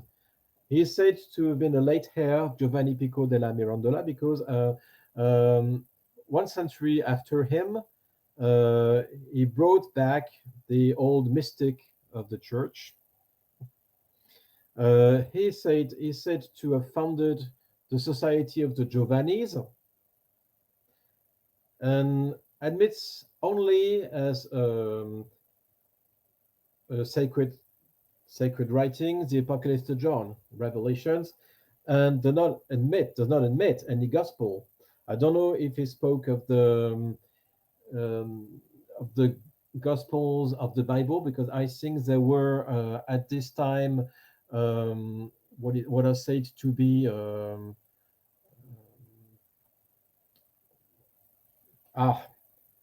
what is the name of these non-canonic Gospels?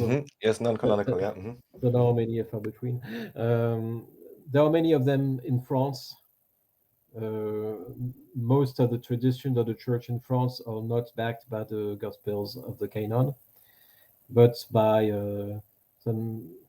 the Gospel of the childhood, with the pseudo Jacob, pseudo James, or the pseudo Matthew, and not Mark, John, Luke, the canonic Matthew. Giordano Bruno was a priest in the town of Lyon and was burnt at the stake by Pope Clement VIII in 1600. And what he said, a very curious thing, that the Egyptians were heretics. So around 1600s, it was somewhat normal to attack the Egyptians in relation to the cults they followed. why did he why did he speak of the Egyptians and not the Arabs, the Turks? He said the Egyptians. And it is said that at the Renaissance or medieval times, many people living in Rome came from Babylon. So there's a possibility that Clement VIII could be an Osirian pope. I don't know. I did not dig deep in this direction. We will see later. But one thing that I'm sure of, it's the fact that Giordano Bruno is the antique Irenaeus of Lyon, because Irenaeus of Lyon only admits Apocalypse to John and rejects the Gospels as holy writings. He was excommunicated by a pope that was named Clement, and it's somewhat bizarre because it is said in some accounts that he was excommunicated in 90, and in some other accounts he was excommunicated in 190. Maybe it is somewhat an example of a shift of 100 years in ancient times, like it was done with Pico della Mirandola in the Renaissance. And Irenaeus was then leader of the Quarto di Siemens, which are people that had their feast, the Christian feast, the days the Jews had their feast. It is said that the Quarto di Siemens was still around in 325 at the time of the Council of Nicaea. It's curious, so it's more than 100 years after the death of Irenaeus, and they're still around. So we could say that the Quarto di Siemens Easter is the 15th of the month of March. And the 15th of the month of March is the feast of Ostara of the Celts, which is, of course, with Ostara, the Jewish Easter, which at this time was not Passover. In English, you have Passover and you have Easter. These are two different words, but in French, we speak of Pâques Juive and Pâques Chrétien. It's the same word. Ostara, of course, is Venus for the Celts, and in the Old Testament, she is called the Queen of Heaven, and the cult of the Queen of Heaven is said to have been a heresy among the Jews. We have the Ostrock Bible, which has been published in 1581. So Fomenko says. Fomenko has a lot to say about this Ostrock Bible because he thinks that it was the first complete Bible and not some Bible of Alcala. I'm not sure he's right, but there are things relate in relation to this Ostrock Bible that he did not notice. The Bible of Ostrock is dedicated to one Constantine Vasily, Great Prince of Ostrock, Prince of Kiev, so is a Ukrainian, and is directed against the wrong face of Arius.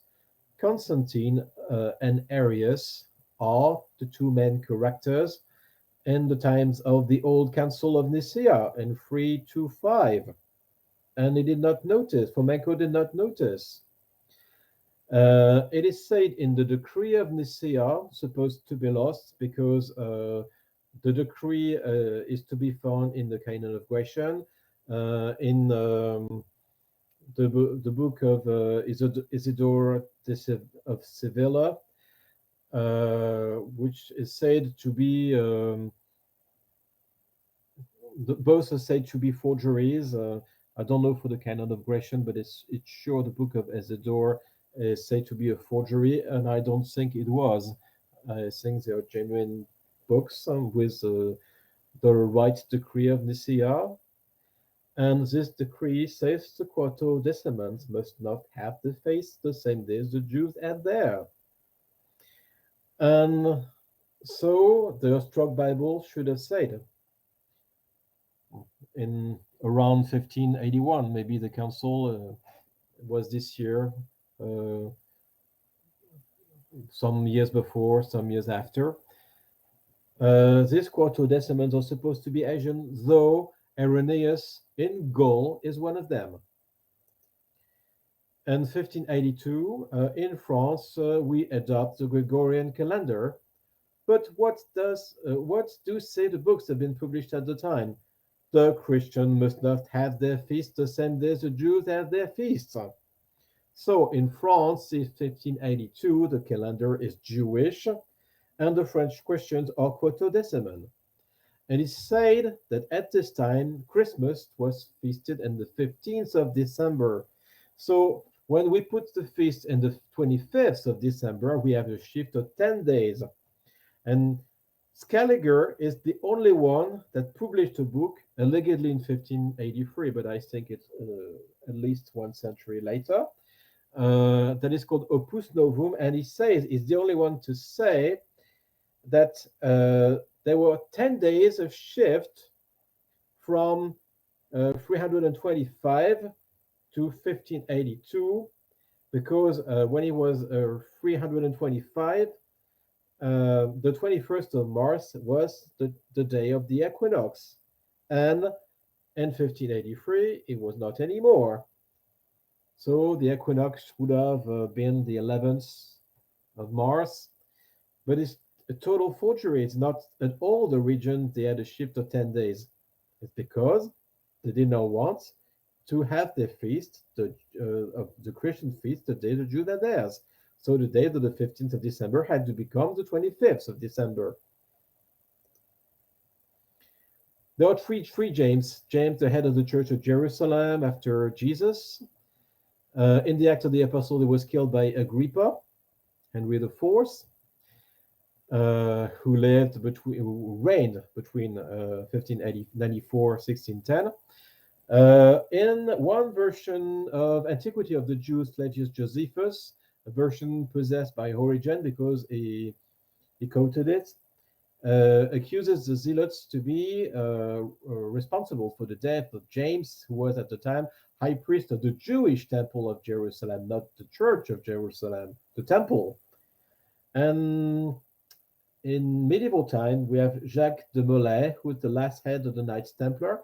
He's supposed to have been killed, burned at the stake in 1314 under the King of France, who is said to have been Philip the Fair, le Bel en français.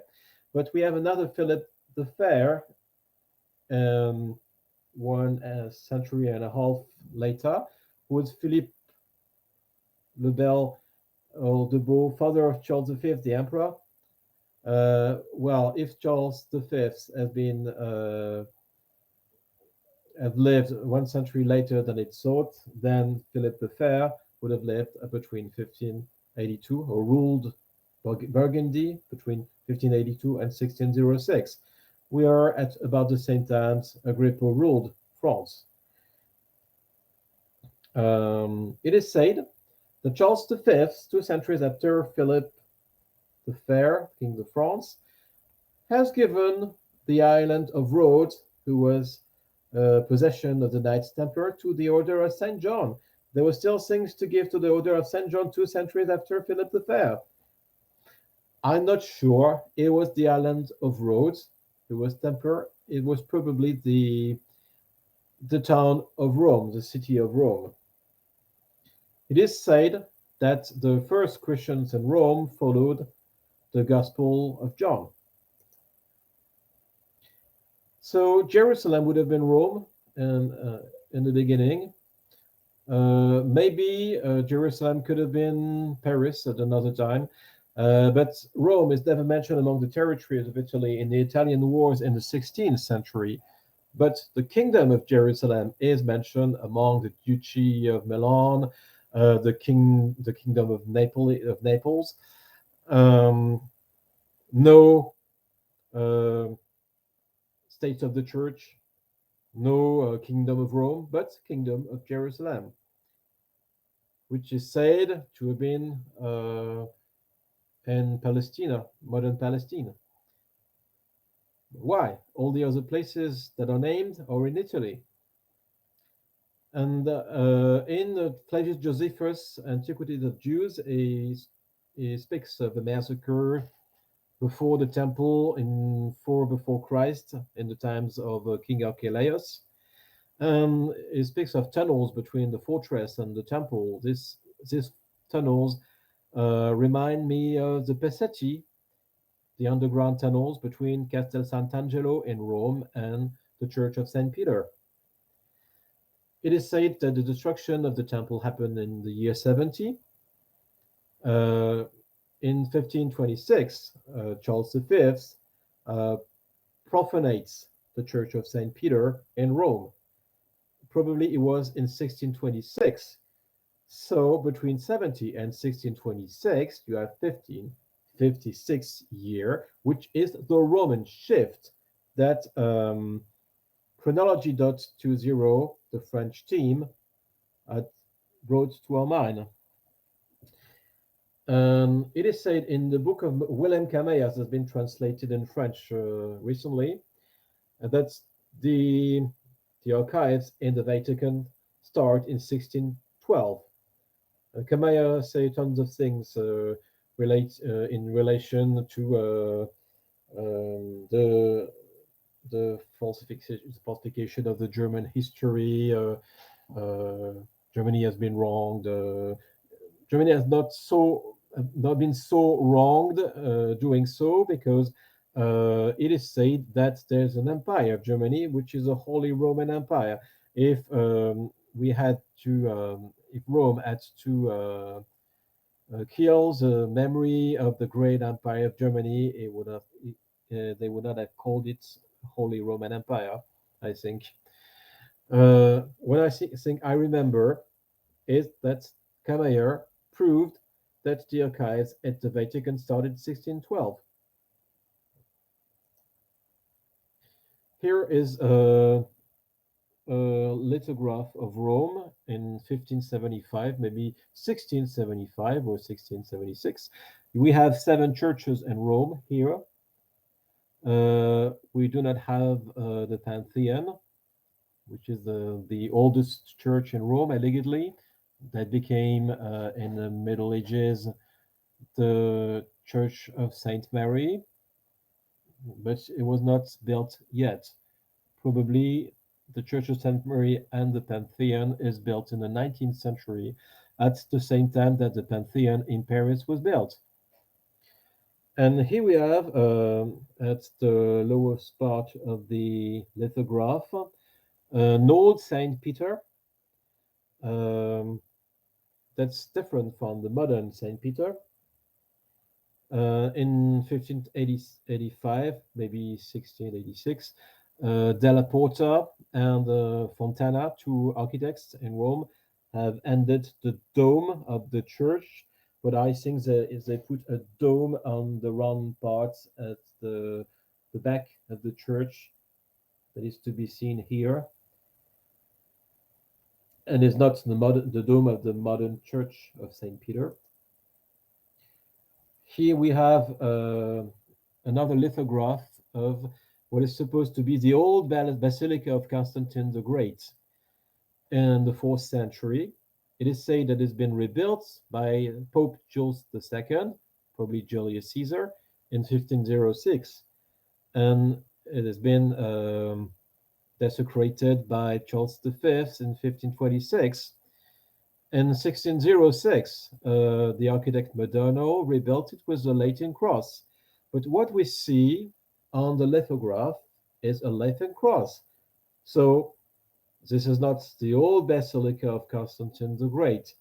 It's the church built by Moderno in 1606. And in 1626, this very church was consecrated 100 years after it was desecrated by Charles V.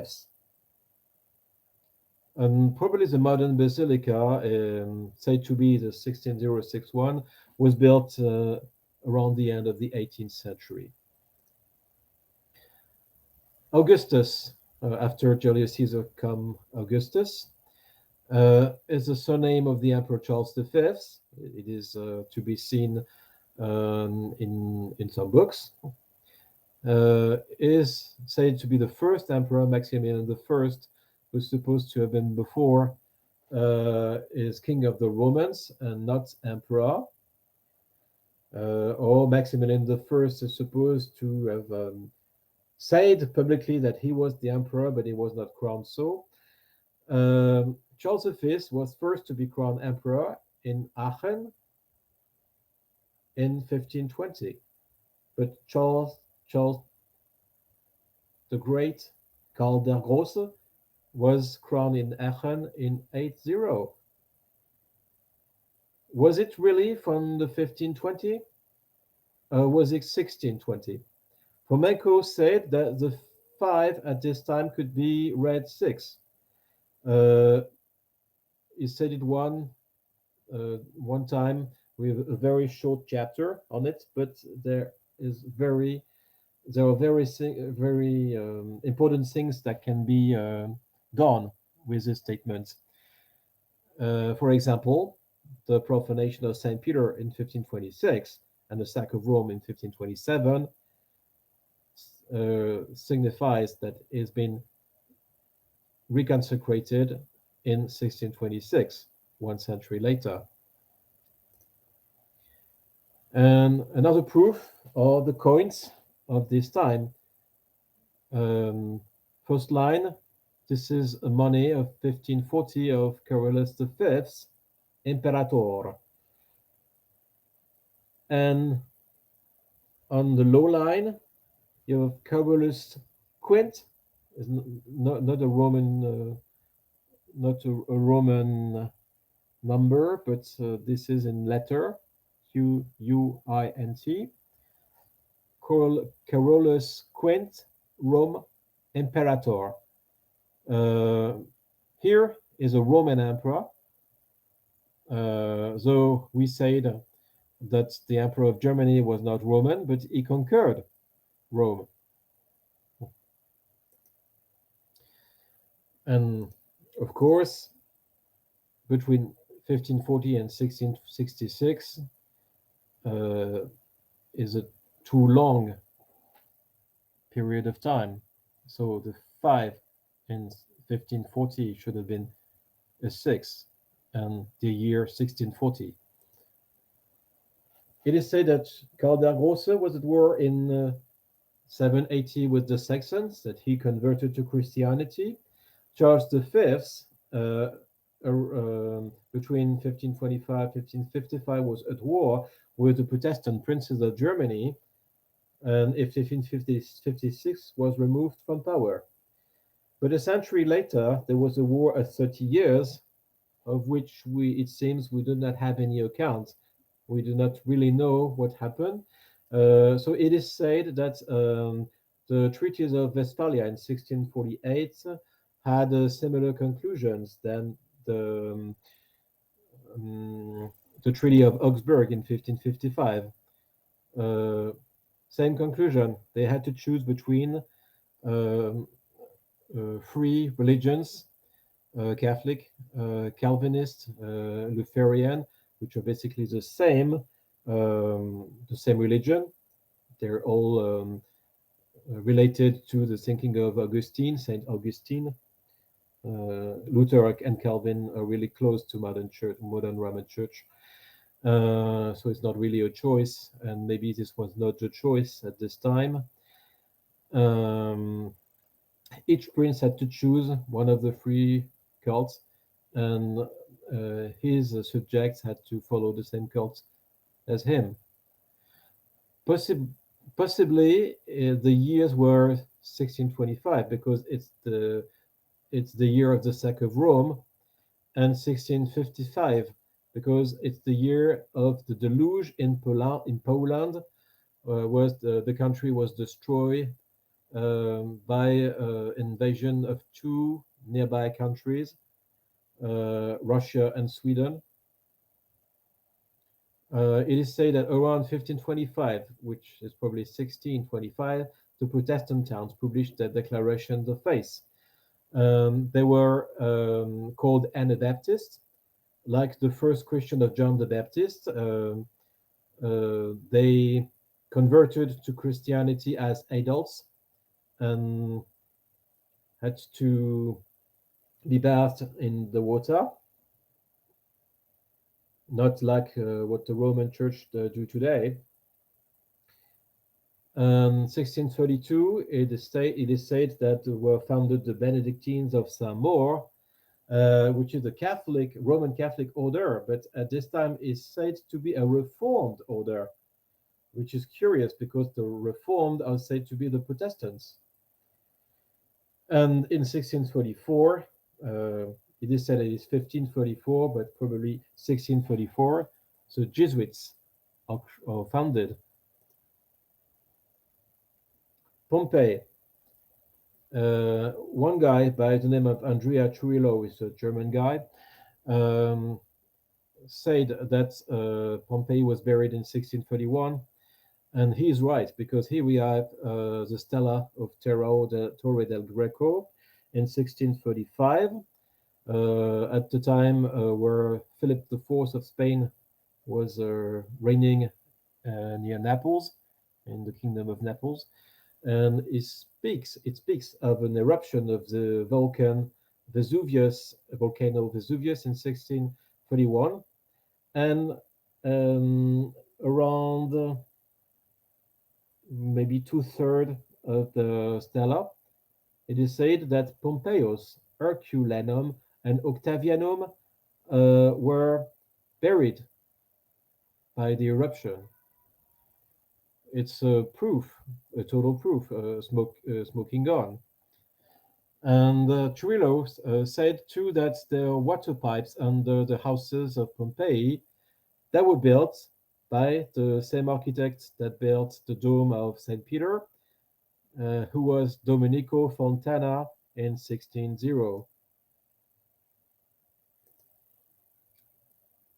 What times were these houses built? 1570, Kingdom of Naples, the Napoli, the great city, and the low part. But if you follow the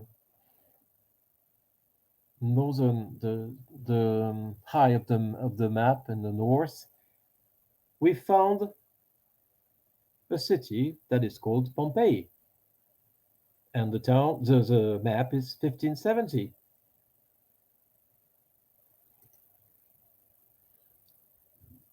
Paris. This is a map of Sebastian Munster, 1550. There are many editions of this map. One of them is in Latin, and it's the most interesting because it does not say Paris. It says Lutetia. It's the old name of Paris, Lutetia Parisiorum Herbs. And we have next to the map a legend.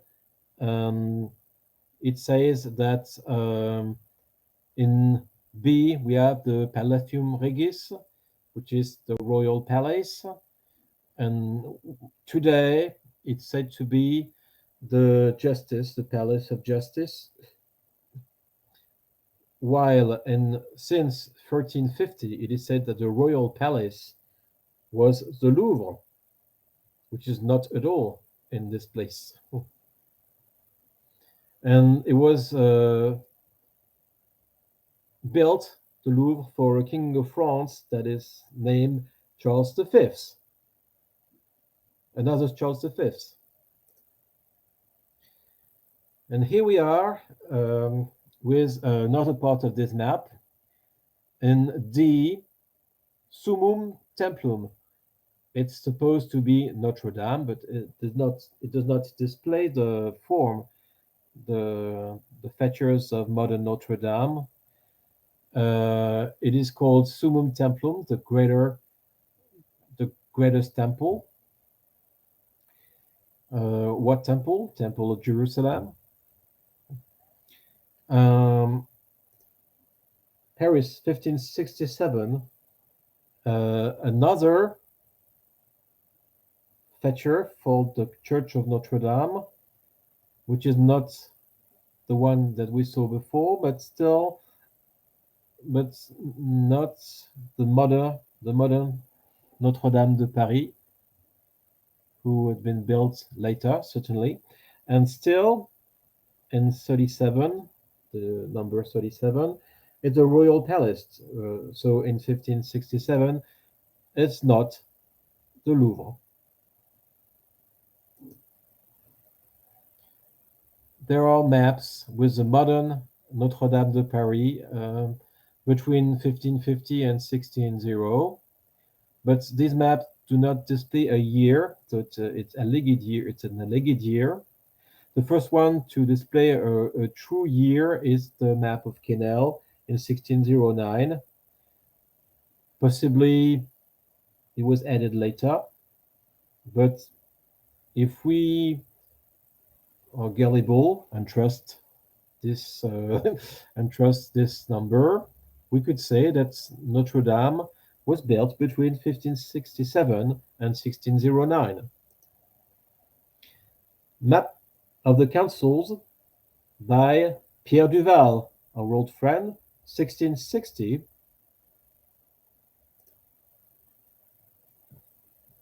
It displays something like the Roman Empire. And what are the symbols of this Roman Empire? 3 crescents and a star. The cross is a very modern symbol of Christianity, probably from the beginning of the 18th century. Before, it was the crescents. So if you say that the Knights Templar had the cross of Malta, it is not true. The cross of Malta is from the Order of St. John, who is later than even the beginning of the church, and later than the Knights Templar. In my opinion, the original symbol of the Knights Templar were only the crescent, because it's a symbol of the moon and of Moses, and the star is probably the symbol of Jesus. So when you have Jesus, it is a Christian church.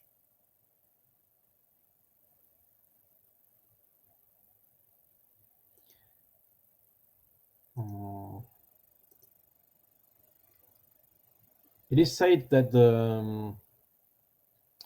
in my opinion, the Knights Templar have a fake history based upon the story of the Order of St. John.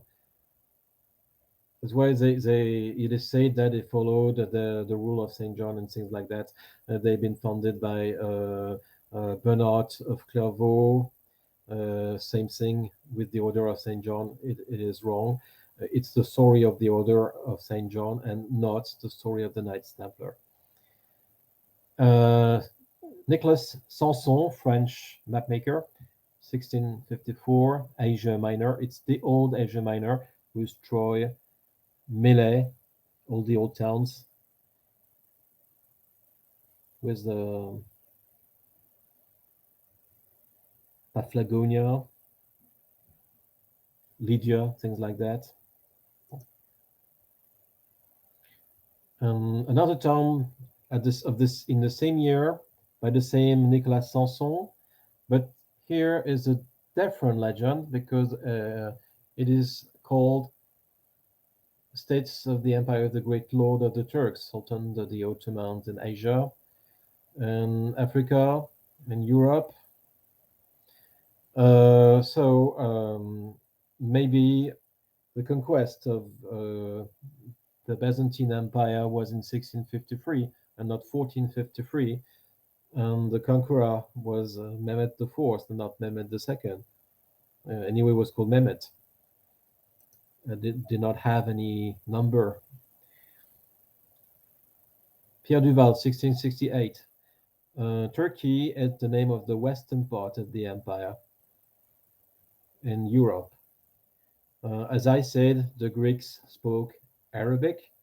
So when the Turks invaded Greece, the people living in the empire did not suddenly unlearn the Greek language for Arabic. They kept the language they always had.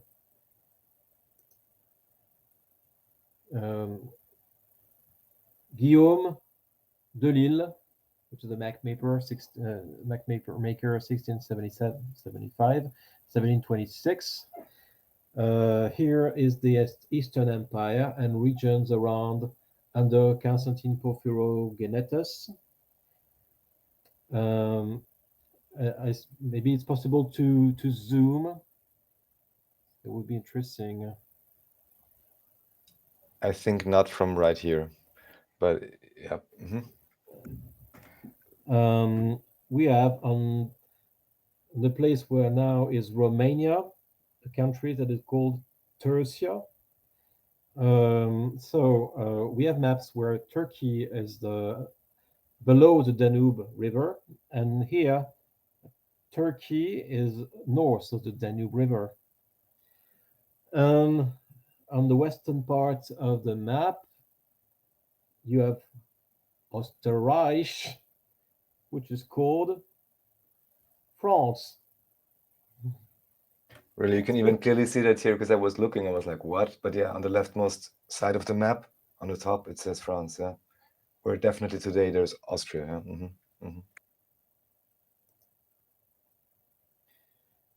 1741, Jean-Baptiste Thoman, I think he's a French guy, though he has a Germanic name. Europa Linguarum Genealogiam. We have letters from languages that are spoken in different parts of Europe. Possibly at the time Homan made the map, and that's the place where Romania is. You have the name Chursica, which is still Turkey, and the letters below are in Arabic. While all the eastern part of what should be the Ottoman Empire is called Hellenica, with the Greek characters. So, in my opinion, the Turks came from Europe, north of Greece, Hungary, probably Romania, and Turks are from European descent.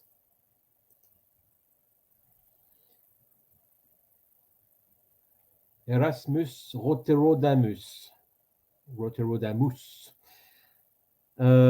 Here we have on the left part of the screen Latin title of the New Testament from Erasmus. Here he is called Gerasmi Roterodeme, or Roterod. And this is quite curious because it is supposed that Erasmus was his family name, and his first name would have been Desiderius or Didier, like me, but we do not see anything like that in these editions. Probably there were no family names in this time. Erasmus is his first name, and Gerasmi means probably was Jerome. It is said that Erasmus Roterodamus has translated the New Testament from a Latin edition by Jerome of Stridon in the 4th century, very old edition in Latin that is called the Vulgate. Though when you read statements of the 18th century, is not said that Jerome wrote the Vulgate. There's another Vulgate that is not from his pen. It is said in Wikipedia, for example, that Erasmus translates the Latin edition in Greek with the help of the Greek originals. Why did he have to translate from Latin edition if he already had the Greek originals?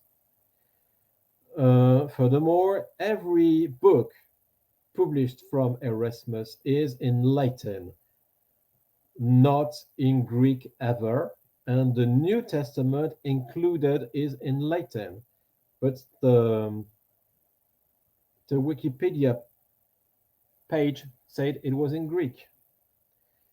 The old Jerome is said to have translated the whole Bible in Latin, which is now lost. So, in our opinion, Erasmus Roterodamus is, of course, Jerome of Stridon, which is called here Gerasmi. So I think with the shift that it was not in 1516 that he published the New Testament, but in 1616, and we have the modern Catholic canon, not made by Saint Athanasius in 330 after the Council of Nicaea, but in 1680 by Athanasius Kircher, the Jesuit learned man, very well known.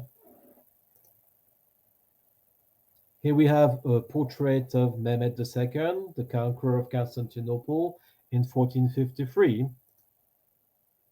But here we have a portrait of Mehmed III in between 1585 and 1603, and which is totally identical to Mehmed II and identical with the portrait of one Sultan Mohammed Tokorum Imperator by Jodocus Hondius, while the name of the map maker is not displayed on the map. And it said that Hondius made it towards the year 1600. Was it really from 1600? Was it later? Possibly it is Mehmet IV, because the Empire of the Turks was conquered the Empire of the Greeks around 1650. So this Mehmet should be Mehmet IV, who ruled the Ottoman Empire between 1648 and 1687. The first translation of the Quran in Latin was made by the Jesuit Guillaume Postel, which is a contemporary of the founder Ignatius of Loyola. He made the translation in 1536, so I think it's 1636. Sometimes it's said that this guy is Ottoman, but most of the time the name given is Emperor of the Turks. What we have with the Ottoman Turks is the parallel with the ancient Hasmonean Jews, whose history is told by Flavius Josephus in Antiquities of the Jews and Wars of the Jews. The Hasmonean Jews were in war with the Seleucid Greeks, the descendants of Alexander the Great in the east. These Seleucid Greeks were identical to the Seljuk Turks of the 11th, 12th, 13th century, which in fact lived later. And these Seljuk Turks, which are in fact are Greek, were the Salic Franks, which we spoke about in the beginning. But were these Hasmonean Jews as we know today? It is said in the book 2 of the Maccabees that Nehemiah is the old patriarch, um, the founder in some way of the Hasmonean Jews, while in the first book it's told of Mattathias, which is not mentioned. The second book is very curious. Probably Mattathias was added later to the story. But this Nehemiah is despised by the Talmud as the modern Jewish. And the book of Maccabees are in the Roman Catholic canon. It's even in the Orthodox canon, which have 4 books of the Maccabees, while the Roman Catholics have 2 of them. But these books are not in the Jewish Bible, in the Hebrew Bible.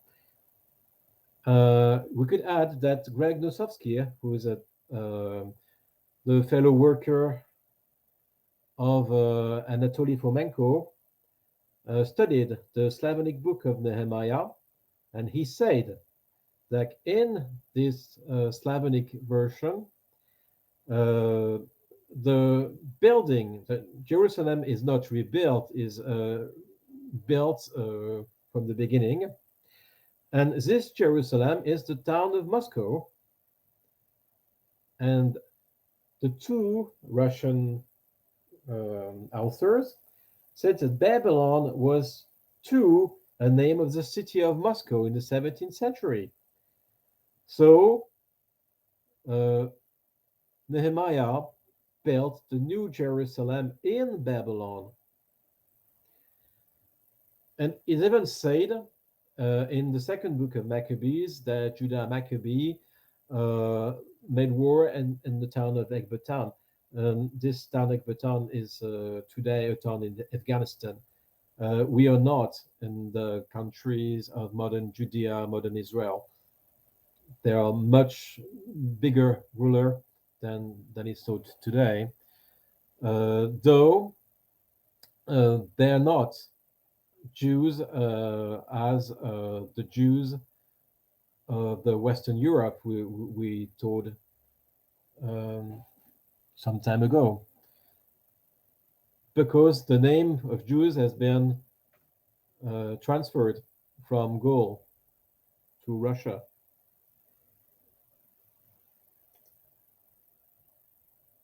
And we can see it in Flavius Josephus, because in Wars of the Jews, Antiquities of the Jews, while he's speaking of the Herodian kings, Judah is France.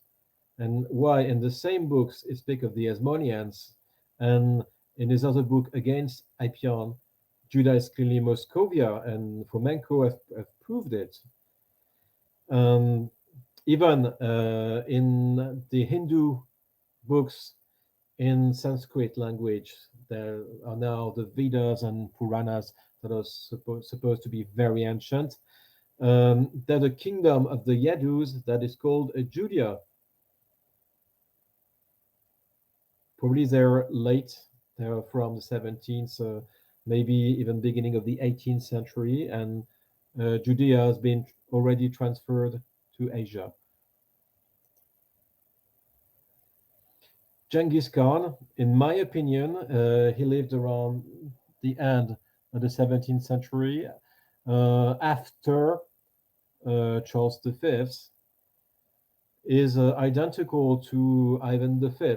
Donc, so he's the Russian Tsar, who's supposed to have been Tsar between 1682 and 1686, but I think it's a little bit longer, because John Hyrcanus ruled for 30 years. This John Hyrcanus of the Hasmonean kingdom first was a Pharisee, so he was Zoroastrian, I think. He converted to the cult of the Zadokites. So he converted to Christianity, and this is why this John Hyrcanus is Presbyter Johannes of the Roman Church, the faraway mighty king of faraway lands that was Christian. And as we say, John Hyrcanus sent two ambassadors in Rome, while Presbyter Johannes did it too. It is said that Kublai Khan, that's the Khan that Marco Polo came to visit in China, was even called Yuan. So I think Kublai Khan is Genghis Khan, is identical. Is the Shah Jahan of the Taj Mahal that David Ewing talks about sometimes, but it's the same guy. In 1684, he's the Tartarian king that made a treaty with China, and the border determined by the treaty was fixed by the building of the first wall of China. Fomenko displayed some lithographs of this first wall of China that is very different from the one we have today, which is built by the communists under the rule of Mao Zedong, maybe around 1950, a little bit before and after. It is said that this Kublai Khan of Marco Polo, who did not wrote in the 13th century, but probably in the 17th century, the end of the 17th century, lived in a town that is called Kambalik, which is said to be Beijing in China. This Kambalik is probably the Shambhala of the Lamas in Tibet today. But on the map of the 17th and even beginning of the 18th century, we have this Kambalik. And it's the town on the Ob River in Siberia, 1652, by Nicolas Sanson, we already spoke about. And 1606, but probably the map is later than this. Tartaria by Eudochus Hondius. We have this Kambalik with an A. We have an U on the first map. So this is absolutely the name given by Marco Polo, Kambalik, with an A. And below we have the name Kutayo. He says that the place was called Kutai, that is translated in China today. And here is the lineage of the Ottoman Turks, which for me were the ancient Hasmonean Jews. I did not find any Mehmet, probably, or maybe Judah Maccabee was Mehmet. That's a possibility. So the year 1600 on the map given by the encyclopedia is possibly true, because I said that Judah Maccabee lived around 1519, 1605. He said to have ruled for 15 years. Jonathan is high priest of the Jews between 1605 1622. The opponents of the Hasmoneans is the high priest of Jerusalem that is called Alcim or Alcimus. And this guy is probably Mikhail of Russia, who ruled in Russia between 1613 and 1624. There's and tons of things to be said about this person. Is a very important ruler. Probably half of Europe was under his rule, and is identified as Saint Michael in Britain and France and many parts of Europe, mostly north of Europe. In the first book of Kings is Adonias, the opponent of King Solomon. And the second book of Kings is Eliakim, the follower, the heir of King Josias, who is Julius Caesar, Jesus. The first ruler of the Ottoman Turks was supposed to have founded the empire in 1232, is identical to Simon Maccabee. It's called Simon by Josephus, but Maccabee, Simon Maccabee in other accounts. No, is Simon, I think, in the book of Maccabees, and Simon Maccabee in the book of Flavius Josephus. I have to verify. He ruled for 7 years, so it should be 1623, 1630. Antiochus VII after him should be Charles V, because he was enthroned a second time in 1630, after he was first enthroned in 1620.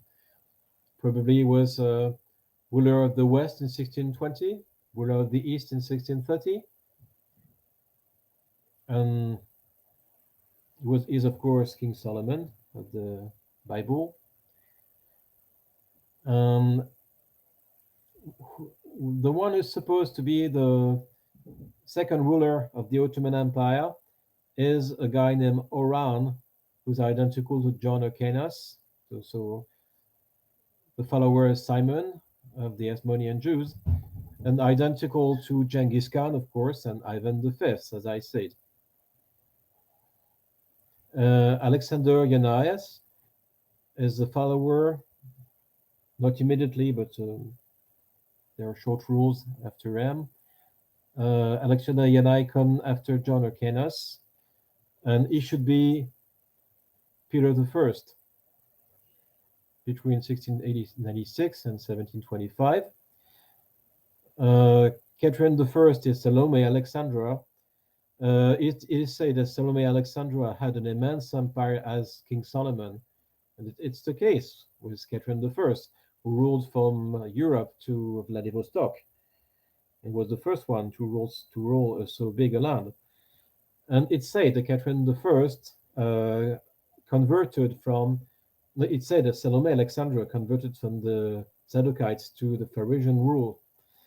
So it would mean she abandoned Christianity to Islam. Maybe it was not Islam, but still those Zoroastrian cults.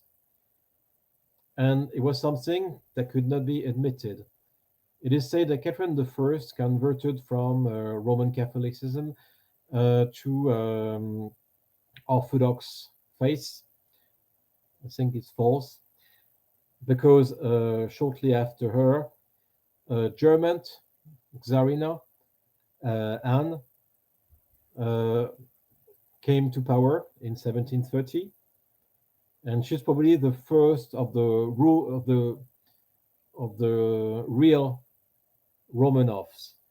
Fomenko said the first Romanov was Mikhail in 1613, but I think is wrong. The first Romanov is Anne in 1730. The last of the Hasmonean is Antigone Mattathias. He said Mattathias because we here make a circle with the first Mattathias. It's a very it's a sign of a buckle and forgery in history. But his name was probably Antigonus only, and not Antigonus Mattathias, who was probably Peter III, and the last of the czars of the Horde, named Pugachev, as Fomenko has said, and who was executed in 1775. After 1775, all the Ottomans are Southern Ottomans in the south, and not Russian rulers. I finished my presentation. Have you some question? Thank you very much. I will be completely honest that I'm entirely out of my depth to truly ask qualified questions at this point, but I'd like to thank you very much for giving a first outline with quite some details. The one thing, I guess, maybe just to summarize, something that I could have gleaned is at least what is very obvious, even without, having detailed knowledge of historical records, is that there has been this copying going on, and that there has been, yeah, all of these shifts. For me, I always try to understand all the elements of the theory, to then get the system running. For me, it definitely will take some more time and a lot more research and getting deeper into this, like I said, to be truly be able to ask qualified questions. I will help you. I think I can make. Yes. I can give Well, what we precisions with other Yes, presentations. yes. What we can definitely do, yeah, is exactly maybe tackle it from certain angles and just, focus on certain aspects where then, let's say, a smaller part of the theory becomes much easier to understand. But just for now, I'd like to thank you very much for this tour de force. I'm sure everyone who has more detailed knowledge of history and knows many more of these, ideas that you are referencing as well, they can make many more connections. I could take away at least a few. And I'll be happy, to continue this anytime you'd like with any, particular focus that you'd like. Yeah, for this presentation, I'd just really like to thank you very much. And if there's anything left you would like to say in conclusion for this time, please do so now. Bye, Raphael, and Thank thank you. you for invitation. Thank you See very you much. soon.